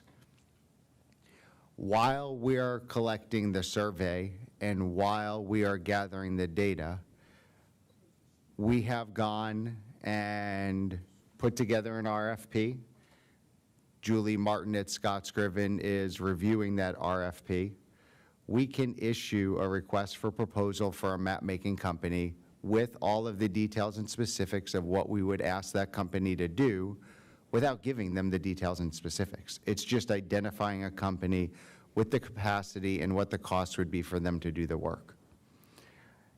At the April 27th board meeting, with the results from the survey in hand, as a board, we discussed the results for those surveys, and I would ask Mrs. Messick if she wanted it to be her and Mrs. De Silva as president and vice president. What I would propose is 2 board members work with Mr. Kern and myself and legal counsel to draft the resolution with the criteria directing the superintendent on how to engage the map-making company. They are the board's resolutions. They are the board's criteria. They are the board's prioritization of that criteria. And what I have asked the board for is a resolution that tells me what to tell the map maker. And that resolution is based on the impact from the surveys and your leadership as board members. If at the board meeting, the last board meeting in April on the 27th, we identified 2 board members to work with Mr. Kern and myself and legal counsel to make sure that resolution incorporates the board's feelings. Because this is so public, I would propose a first reading of that resolution in early May at the May 11th board meeting. At that May 11th board meeting, I would also have the companies that submitted proposals through the RFP process. We would have those companies and the costs associated with those companies, we would have that also available for the board and public review. There would be no action taken on the request for proposal. There would be no action taken on the board's potential resolution. That would be, in essence, a first reading, which would then take us to May 21st. That meeting is on a Thursday. It's on a Thursday because of Memorial Day and our graduations. At the board meeting on Thursday, May 21st, I would see that would be the soonest the board could act on both a resolution and at the same meeting could award the contract to the firm that would design the maps. If we gave that information issued at the same time, the board resolution, map maker, here's what we're going to ask you to do. We just awarded you the contract. I believe a company could have a final map for us by June 29th. In that amount of time, that would allow us then to get this map finalized. It would allow families longer time to make decisions of whether they wanted to stay in their newly assigned attendance area or whether they wanted to go or remain at the school that they're at.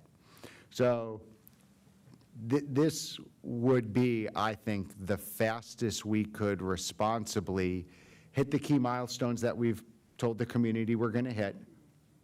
We could get the decision done by the end of June, and then that would allow us to move forward, families to make plans, and everything to happen from there. So I'll take any questions from board members at this time or any statements that you have. Yeah, obviously I asked the question, so I think it's I think it would be helpful in having more time for us as a district and the community and parents to have more time to plan for the transition. I think also if we do have to make boundary changes at the lower levels, that gives us time to do that as well. And I think it gives us time to talk about what we plan to do in the transition, because I think that is part of the redistricting plan as well, to talk about how we are going to support our students, once they are, once they know what schools they're going to be attending. And I think it will help with some of the anxiety and angst that people are feeling, not to drag, the process out to October, if we can do it and still meet all the necessary steps in the process.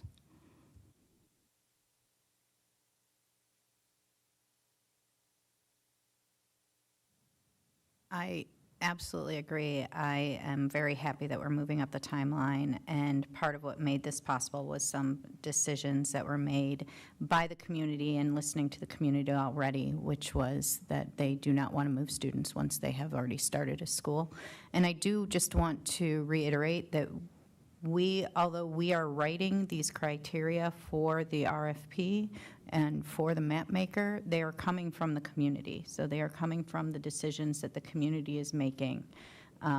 We are not personally putting in things that we personally want. It is all things that have been clear and transparent to the community.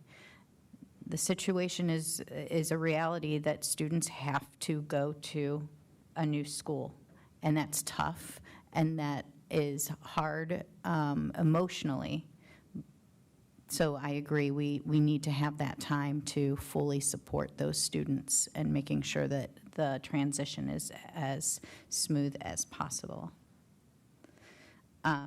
With that being said, I do want to make a comment to the community. There have been no maps drawn. We have not, in any way, shape, or form, decided where or who is going from one school to another or how that's going to even look. That will be up to the map maker. So we aren't drawing maps. You don't want me drawing a map, trust me. Growing up in Cleveland was good because I knew I went too far north when I hit a lake. It's rougher down here. But that's just the reality, is that once we get the map maker, they're going to be making those decisions. So based on the criteria that the community gives us input for. And then we get to move forward. So I know that there's some people that think that we have already decided who's moving and who's not. We have not.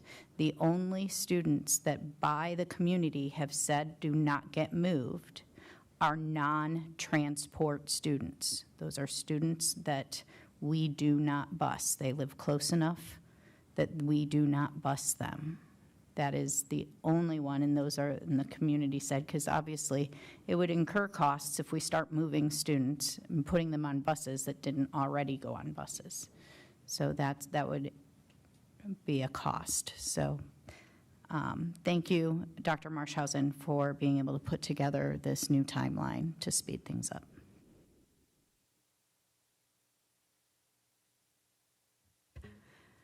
I definitely agree with the moving up of the timeline. That was something that I was also thinking and hoping that we would all agree upon, because I do think that there is a lot of angst in this process. And, to be fair, people have been thinking about it since really last year when the process was going on. So it's just a long process, and I think the quicker we can come to that resolution and that solution, the quicker we can get people to feel comfortable about where they're going to end up. And again, Dublin City Schools are strong, but we want to make sure that they are supported in their schools. So I'm completely on board with the expediting the timeline. I think it's going to be important to, once we have that timeline, to be able to present that on the website so that everybody is able to access that and see what the timeline is. I think that would help us as a board also direct people to that one place. I think that helped in the levy conversations as well, when we could always speak to that one source of truth. And so I think also, again, to your point, Amy, and what our responsibility is as a board, if we can also put that up there. We call it a RACI matrix in the corporate world. But something to that effect where it just shows who's doing what during each step, so that people understand exactly who's going to be involved in that step, who's responsible, who's accountable, who's consulted, who's informed. So I think that would be helpful to just provide some transparency to the community, and they can always just keep going to that one source of truth.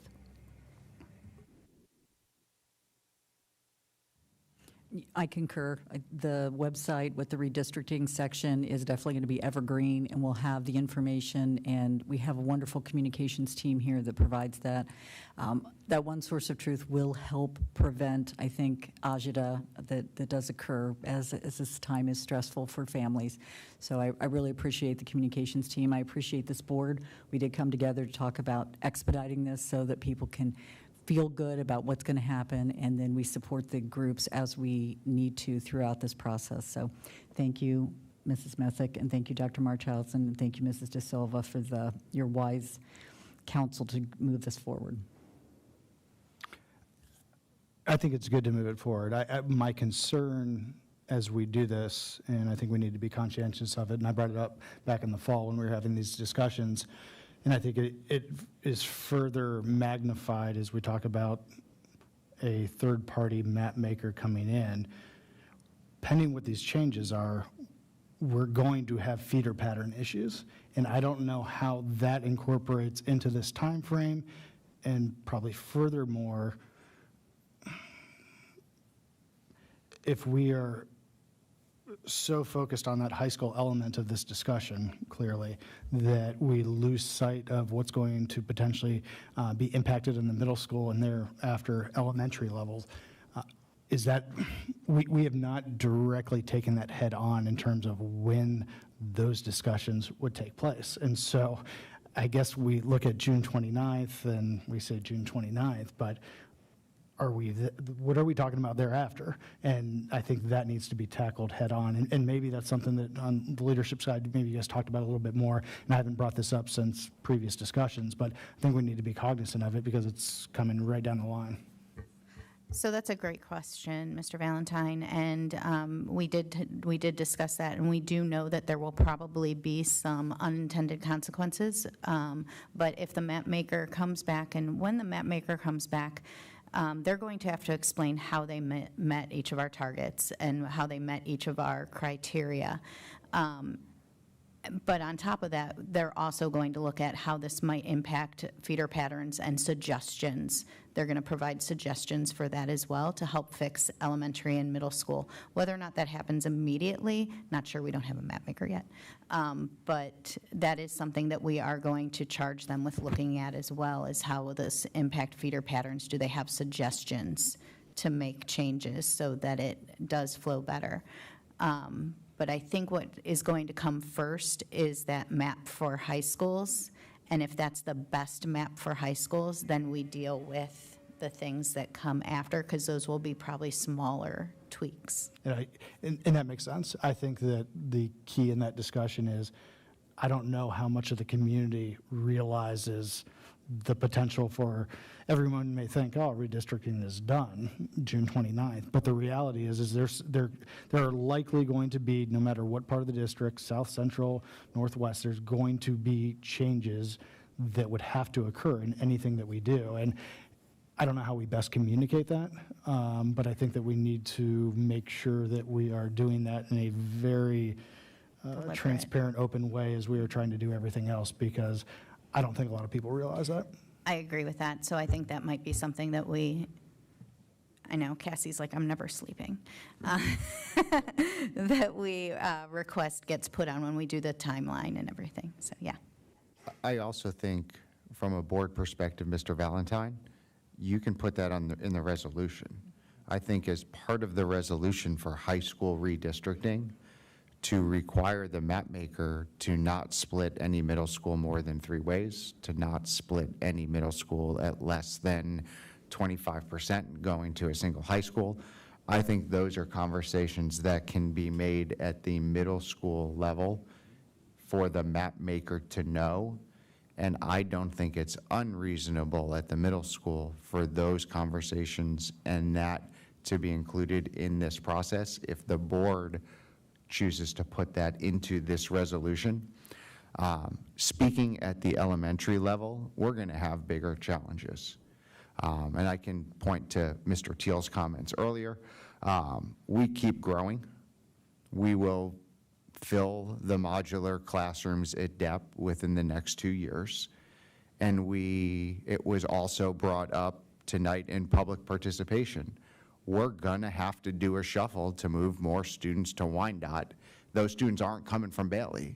Those students are coming from Deer Run and Griselle as we move down the western side of our district, because we continue to see the growth in the same area. When you see that we're going to have to move more kids out of depth, the kids out of depth are going to have to come south, and we're going to have to kind of bump south. When I talk to my friend Todd Meyer and Olentangy, they do this every 2 years. They're moving some elementary kids around because of where growth's happening. I think we can look long-term at high school and middle school. I think we have a tremendous opportunity that, and I'll go beyond opportunity. We have an obligation to get this done at high school, and we have an obligation to get it done right. That's going to last for a while. We can get the middle school aligned with the high school. The elementary is going to be more of a challenge. And then it all becomes money dependent if we're going to have the resources to continue to do education like we do education now. because a couple failed levies, it's all off the table, and it all changes.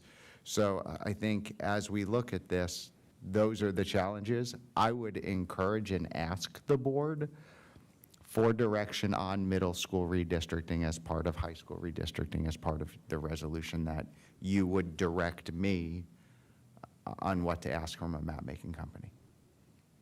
And to be clear, we're doing this all by resolution because we want transparency, because we want the community to know the 5 of you are giving the administration the direction on what you would like to see. Fair? I actually just have a question off of your comment, Chris, and this is more because I can't envision right now the feeder patterns and how they are.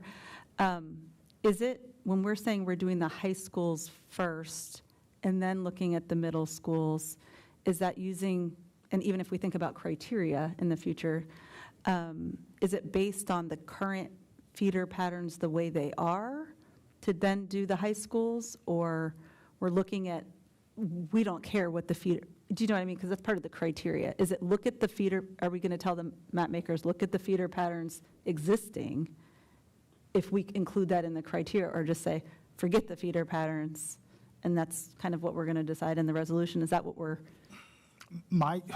Two things. Yes. I guess to answer what you're saying first, my comments were more directed at the fact that afterwards changes will be needed, not preemptively within the criteria, which is what I think you were just asking. However, I do think that that is a relevant discussion point that's going to come up, as they just outlined. I think they've had a little bit more discussion on the leadership side than we have at this point, which is what should be going on. But I would say that that's all fair and a part of additional discussions that are going to come up in these next meetings. And I think the feeder patterns was something that the community had already decided with our last round of map making, that they wanted us to stay in tune. So that's why it really wasn't a question this time, because we knew that that would be something that we wanted to focus on. But it becomes very difficult when you're looking at middle school and elementary school, and we know that there could be some things that might need to be adjusted once this is all done. But it'll be minimal, hopefully. Just as a follow-up on that, and this is a part of the complexity of all the redistricting process going back 6-7 years now. As we have the discussion about what the elementary and middle school looks like, I want to make sure that we as a board are clear on how that is going to take place as well, because what is occurring now is different than what things look like in the fall, which is essentially in some respects different than what it looked like previously when we did middle school elementary. So if we are bringing, for the middle school elementary, if we aren't bringing in a third-party map maker and we're not doing some of the things that are helping us through the challenges of the high school side, I think we need to be clear as to what that could potentially look like. I would really like the professional map maker to align the middle schools with the high school plan that's designed as a result of your feedback. And Mrs. Stewart, I hope that the board would say, get the high schools where the high school needs to be, then look at where your current middle schools are. And if we have to tweak some middle schools to align with the new high school boundaries, I think we start at the high school. And if we have to tweak some middle schools to get to that point, we do that. Mr. Valentine, I think when it comes to elementary down the road, we've done that fairly successfully before. And it's come out tonight. And I think one of the challenges we face is the economic and performance disparity among the high schools. We haven't historically had those same challenges when you talk about the schools that will be moving and the changes that we would be making at elementary schools. And it's just, that's the biggest challenge in this process. And I think when we look at what we'll need to do in the future for elementaries, people won't want to leave their friends. They won't want to be redistricted again, but some of the performance challenges and economic issues will not exist when you talk about where our likely future elementary shifting will need to occur.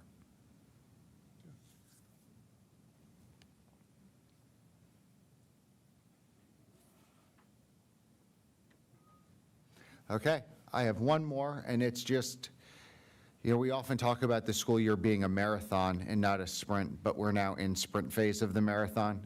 You can see the tape. April 22nd, amazing event, Community Champions at Jerome High School. We'll fill the auditorium multiple times over. People will rotate in and out as, in partnership with the Chamber of Commerce, we recognize students who are champions in our community. On May 2nd, it's Community Service Day, and this year, our Student Superintendent Advisory Committee will be working together, again in partnership with the Chamber, to serve members of our community. We have been active as part of that recruiting. A lot of these will go to senior citizens' homes who want to desperately stay in their home in Dublin, but they might not be able to mulch and turn over flower beds and do those things. So we'll be dirty. It always rains, so we'll probably be wet. And we'll do those projects to serve members of our community. And we'll warn you ahead of time. On April 14th, it is our military commitment ceremony. We continue to hold that in this room, although we're really cramped in this space because the number of students who are choosing to serve our country continues to increase. But we don't want to put it in just one high school because it kind of feels like the kids who are in the other. We don't have a space bigger than this right now, so we're here again. It will be packed. It will be an amazing ceremony, and we keep having the conversations. One of these days, we're going to get that moved to council chambers at City Hall just because there's a little more space. It's just always that scheduling issue. So the beat goes on. Our kids continue to do amazing things, and it's that time of the year that we celebrate our seniors, who hopefully are still somewhat engaged at this point, a little bit. Look, Zeal's right, nope. But yeah, it's that time of the year, so it's a great time to be in the school district and to be around these seniors as they finish up their time with us. You ready for questions? Sure. Fire away. Okay. So can you say a little bit more about the virtual video that will accompany the survey? Mrs. Dietrich is going to write a script for Mrs. Messick and I. Okay. We're going to explain why we're kind of speeding this up. We're going to share what the board has done up until this point. Actually, Mrs. Messick will. We'll talk about the survey and where that's going to go next, and we'll talk about some dates and times. It'll have a link to the website, which we added more information to today. So we'll try to continue over the next 2-3 months to get as much accurate information out there. We know there are surveys, we know there are flyers, we know there are other meetings taking place, but I think it's important for people to see what it is that we're doing. Okay. Second question is, and this might be for Cassie, Mrs. Dietrich, I don't know, but in the video, will there be an opportunity to address some of the frequently asked questions? Because as people are taking this survey, sometimes they might not have certain information, like why there's not why the fourth high school is not on the table.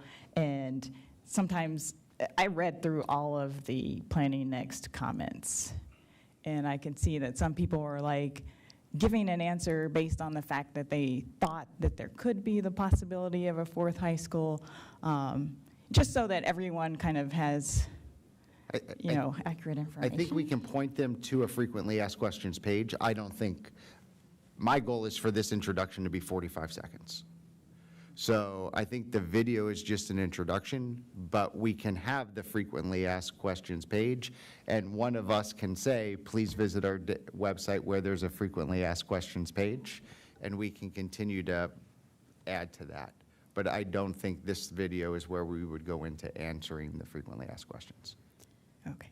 I added frequently asked questions back onto the webpage today. So I pulled out what we had used in the past and I updated all of those answers so they align with the current process.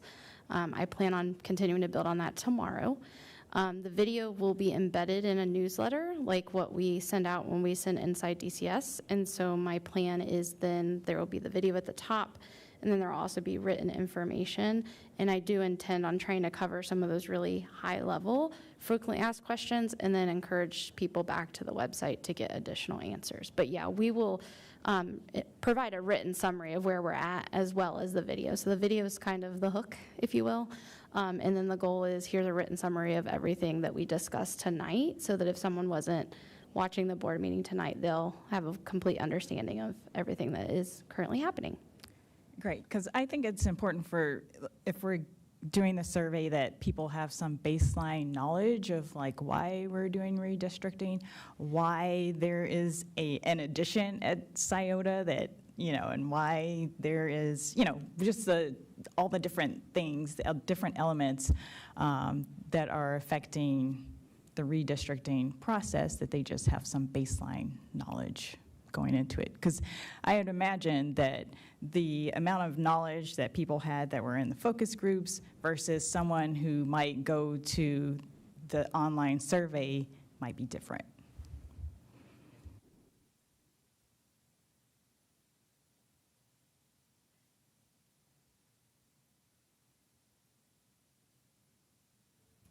I think it's you now, right?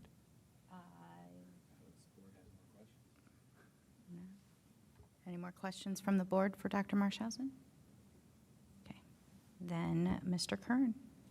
All right, I'll keep this really brief this evening. We have normal stuff on the item with one new thing that you probably haven't seen likely, but most of the time. We do have donations, hopefully pretty self-explanatory there, what things are for. Appropriation change, we did get a small BWC safety grant that we will be using. DFL agreement. This is, as I put in my update over the weekend, this is a legacy group. We're kind of doing along the lines we did with DYA, our bigger users and stuff, a separation agreement that is outside of our normal facility rental schedule. Mr. Stark, I'm going to put you on real quick here. We're hopefully maybe have the new one that we've worked on, maybe April 27th potentially. April 27th, our first meeting in May. Yeah, for the new regular facility rental schedule with all the tiers that are in that. And then finally, we have this evening the financial report for March. We are along the lines of our estimates and doing a little better in receipts and expenditures at this point in the year. We do not, hopefully we'll have final collection or final settlement of real estate taxes. Is that our primary revenue source this month? Delaware and Union have settled. We are still waiting on our biggest county is Franklin. So I know they were delayed in the due dates of their bills and some of the processing. So hopefully maybe by the end of the month, we'll see from there. Other than that, that's all I have on the agenda for this evening, unless you have any questions. If there are no questions, then it is recommended by the treasurer that the Board of Education approve items 7B through 7E. Do I have a motion? So moved. Moved by Mr. Valentine. Do I have a second? Second. Second by Mrs. De Silva. Please call the roll. Mr. Valentine? Yes. Mrs. De Silva? Yes. Mrs. McLean? Yes. Ms. Seward? Yes. And Mrs. Messick? Yes. Motion passes 5-0. Department of Academics and Student Learning.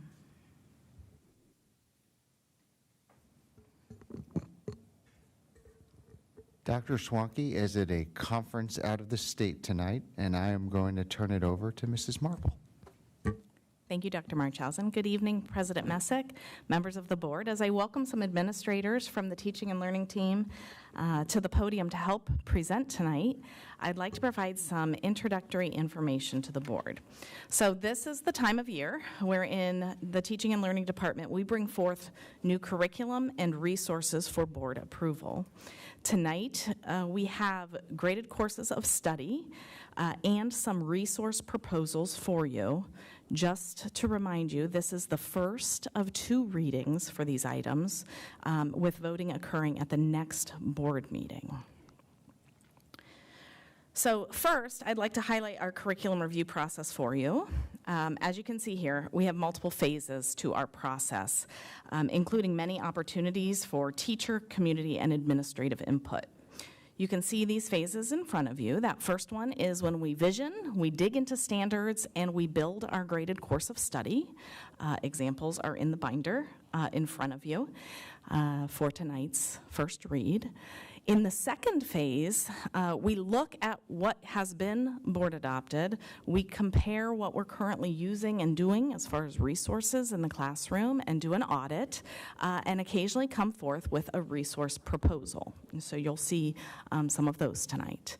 After that, and we'll talk about next steps specifically for the subjects we're covering tonight, we move into implementation and professional development, and then the remaining phases of the curriculum review cycle include a lot of ongoing support, both at the district level, but at that point, primarily at the building level as teachers are implementing curriculum on a day-to-day basis in their classrooms. We are always looking to reflect and refine and respond to the data through those phases, and the phases can take a year or more. In some subjects, we might condense a couple phases, depending on the complexity of what we're working in. So with that said, tonight, we have for you K-12 graded course of study for visual arts and physical education. You may recall that in December, when you approved the academic programs for middle school and high school, you approved that we could have some new courses in our middle school, primarily in 6th grade and 7th grade, although you'll see there is one 8th grade one there too. And you also approved some changes to our high school English electives. In addition, tonight we will overview 4 of our academy frameworks for you. So we will provide some time after the presentation for questions from the board, but I also recognize it's been a long night. And so, of course, since this is the first read, there's plenty of time for you to process the documents in front of you. I know it's a lot of reading, and send any questions later. So let's kick it off with K-12 visual arts and physical education. Good evening, members of the board. My name is Natalie Henderson. It was green. Okay, good evening, members of the board. My name is Natalie Henderson. I'm the coordinator of online learning, and I get to support related arts for Dublin City Schools. Before I start on the changes that we've made, for visual arts, I want to thank our teacher leads. So for visual arts, we have Amy Cohen, Erin Suman, and Mary Jo Tompkins. And then for physical education, Tracy Grissom, Shelley Nybert, and Laura Sheldon. We will start with the work in related arts. We began with our visioning by defining the depositions of an artist, and that change in our language shifted from conceptual to actionable language. The next thing we did is aligned with the state change.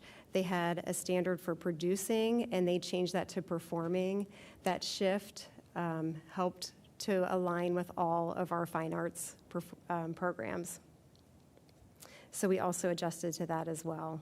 So that was the only change for the state. So we continue to use our profile of an artist, and we take those 6 characteristics of a profile of an artist and align those standards. So we want to continue to do that work.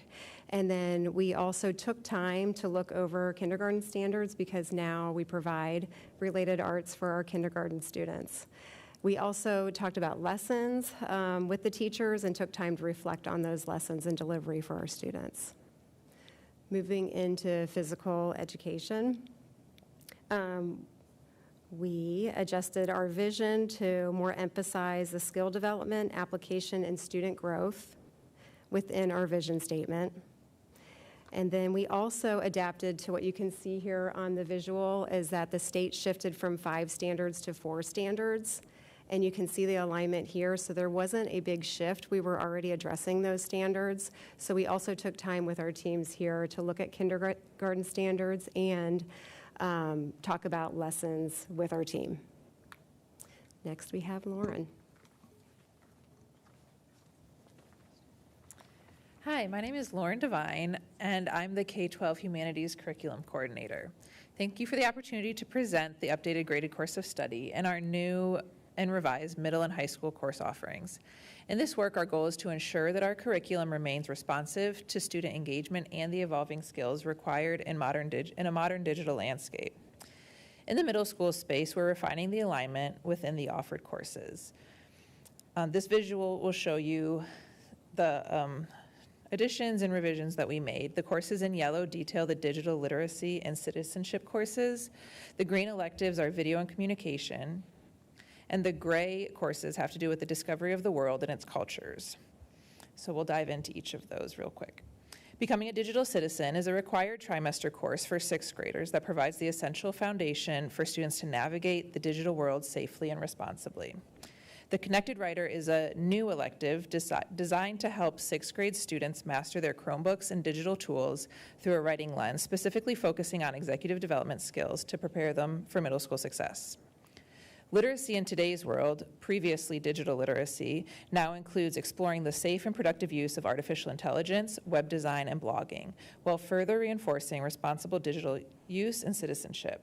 And this is an elective for 7th graders.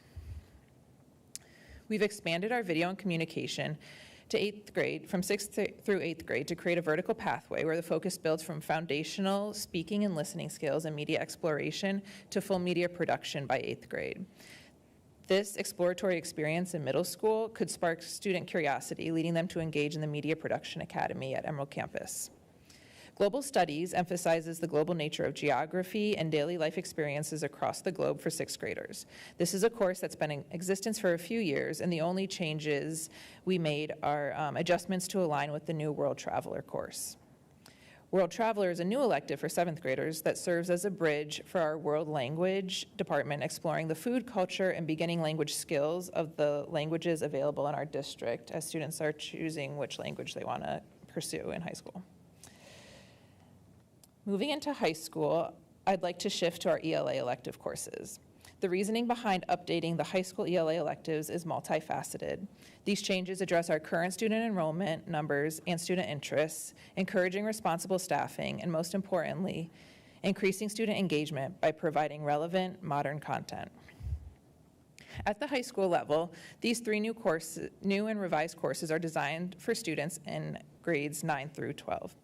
Writer Studio focuses on developing the student as a writer through consistent practice, workshops, feedback, and reflection. It combines the pre-existing courses, creative writing, and writing for publication.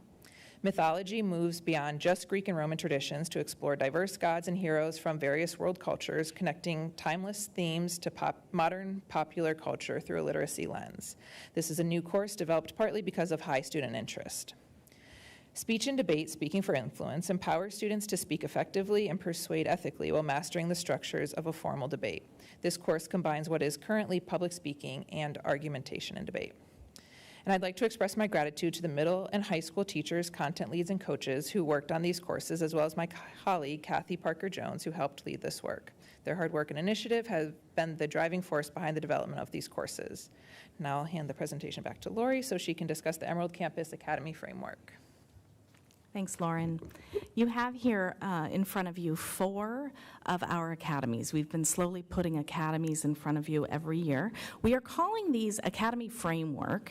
And so tonight, as you look at these 4, I'll kind of explain the difference between them as we go. But before I get started, I want to make sure I give a shout out to our Emerald Campus Academy teachers, Julie Blevins and Jen Hinderer, who are a big part of the creation of these. These frameworks articulate the content of the academies and do provide graded course of study for any portions of the academies that are made up of Dublin curriculum. As you know, some components of our academies use curriculum from outside entities, including College Credit Plus, partnerships, and IB. In those cases, you'll note that in the academy framework, we're just asking for you to approve the topic outlines only, knowing that the curriculum is provided by those outside entities. The goal of all academies is to take strong curriculum, combine that with experiential learning for kids, and ensure that there is a post-secondary connection that launches them into pathways. So I'd like to share how each academy works in those regards and meets these foundational components. So first is the Dublin Business Academy, which we call DBA. In this academy, students learn business fundamentals through planning and running an in-house business. Right now, it is a t-shirt printing business right back here.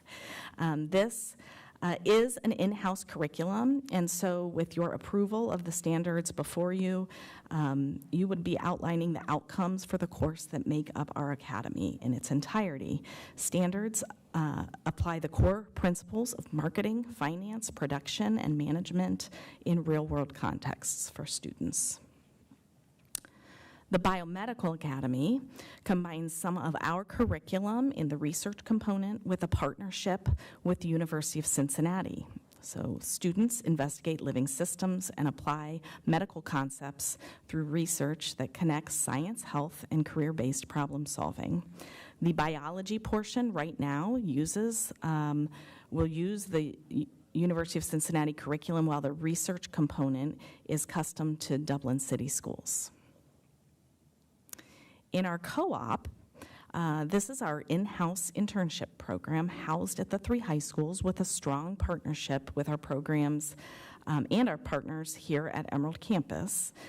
While most of the learning in this academy happens off-site at work sites, our DCS curriculum outlines career preparation skills that are aligned to the Ohio Means Job Seal for students, ensuring that they are successful in those internship placements. And then finally, our Media Production Academy. This has a strong partnership with Columbus State.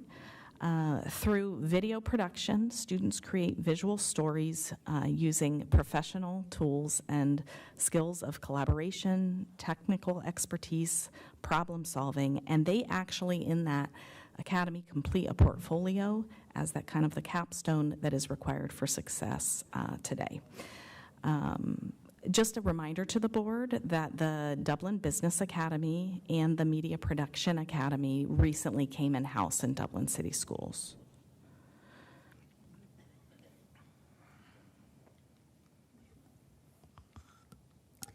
Thanks, Lori.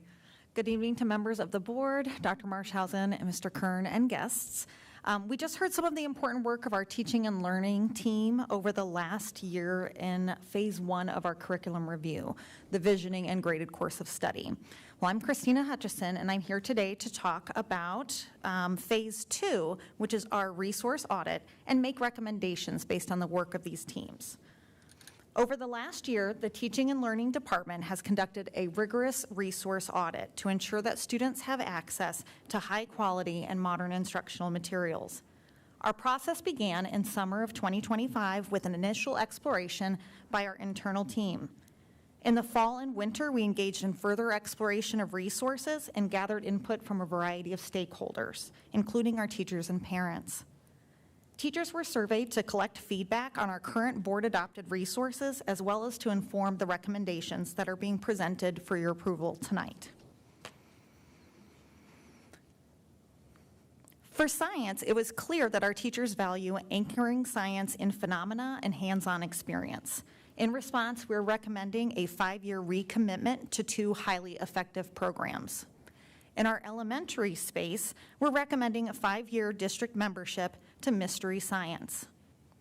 Teachers would have access to this digital platform to create highly engaging, fun activities that include hands-on experiments and simulations to promote inquiry-based learning, critical thinking, and real-world connections.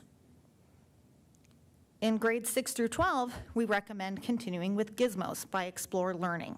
Again, a 5-year digital license would be available to teachers and students, providing virtual simulations, lessons, and labs that are often impossible to replicate in a traditional classroom setting, with lessons that are also easily differentiable for learners in the room. Pending your approval, later this month, we would proceed with purchasing and planning for professional development. And because these are returning resources, we would work with our partners to customize PD to meet the teacher's needs. And we've got a lot of great work on the horizon with our curriculum teams, excuse me, thank you, to align the experiences to our units of study. For math, you're going to hear that process sounds a little bit different. In fact, the resource audit may sound more like the ELA review last year. That is due to the intense focus in the state on ELA and math.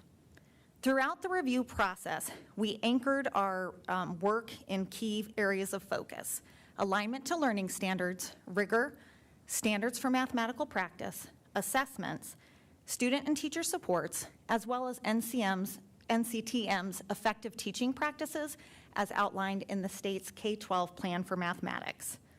You will see here that we are recommending at grades K through 8, Amplified Desmos Math. For Algebra 1, Geometry, and Algebra 2, commonly called AGA, we are recommending continuing with Reveal Math by McGraw-Hill. And for Pre-Calculus and AP Pre-Calculus, we are recommending Pre-Calculus, Graphical, Numerical, Algebraic, AP Edition by Demana and Waits, brought to you by Pearson.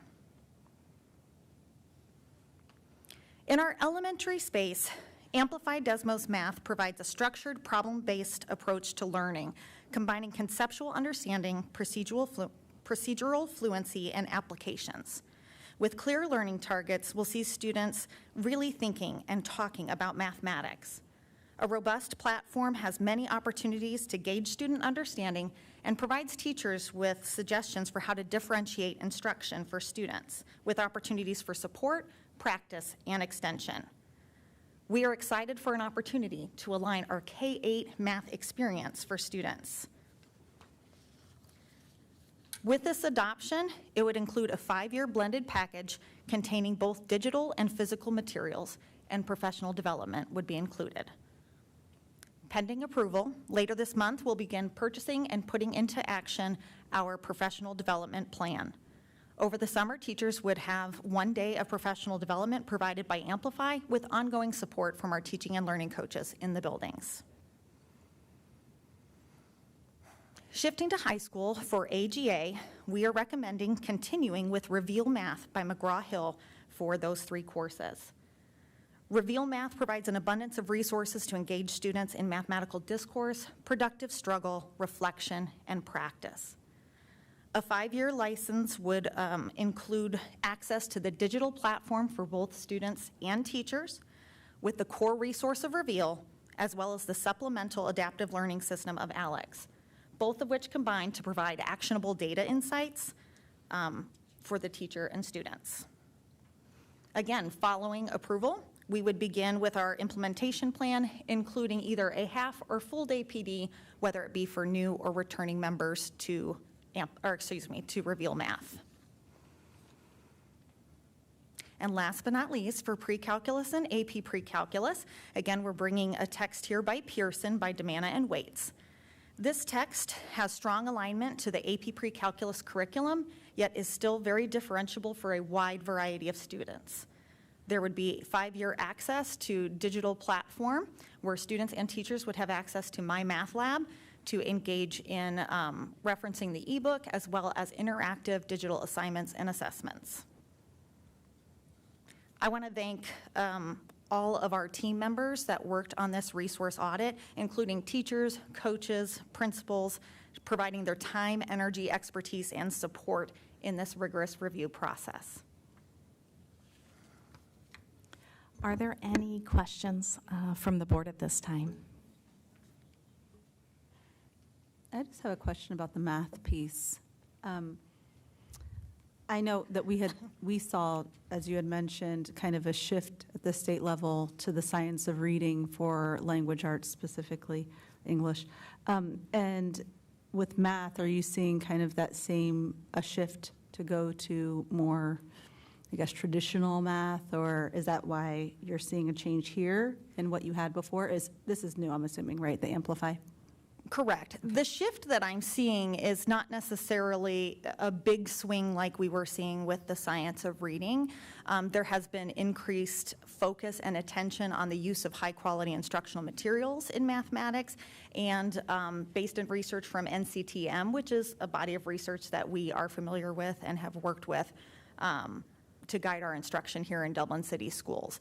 So for what we are seeing in the research, or excuse me, what we were seeing in the resources, it's not a huge pivot necessarily, but providing students options to engage in math in different ways. Sorry, one follow-up. So you would expect that that 5-year license then would, set you up for success. There shouldn't be any additional changes within that time frame that we would maybe have to go to a different platform other than the Amplify? Do you feel good about that? That would be our 5-year adoption for our core resource in mathematics, yes. Okay, So just a reminder, we have a curriculum review cycle so that every 5 to 6 years-ish for a core area like math, we would take a look and see is what we're currently doing serving us in the way that we need. And we use surveying of our community and our teachers and some micro-piloting to do that. So that doesn't necessarily mean we will change. You'll note that for science right now, there isn't a change being recommended, just a renewal. But in math, we are asking for a shift of resource at K-8. I have a few questions, but I can email them later. But I just want to say thank you, Mrs. Marple and your team, for all of your work. I know it's a tremendous amount of work to do the review process and also to make sure that our students have courses that they want to take and are engaged in and excited about, and that we're efficient in the way that we offer our courses. Thank you for continually looking at that and creating new and innovative ideas. Appreciate it. It is a pleasure for all of us to serve the children of Dublin City Schools, so thank you for that opportunity. I also want to reiterate a huge thank you as someone who has been a teacher on the curriculum teams, and I volunteered to do it again next year for Hilliard. I know the hard work that goes into it, and it's not always fun and easy. So thank you for leading the teachers and for helping them find the resources that are going to help them be productive in the classroom. It is a huge undertaking, and we greatly appreciate all the work that you guys do. So thank you. And remind Oliver to do his government work. I'm on it. We'll turn it back over to Dr. Marchhausen.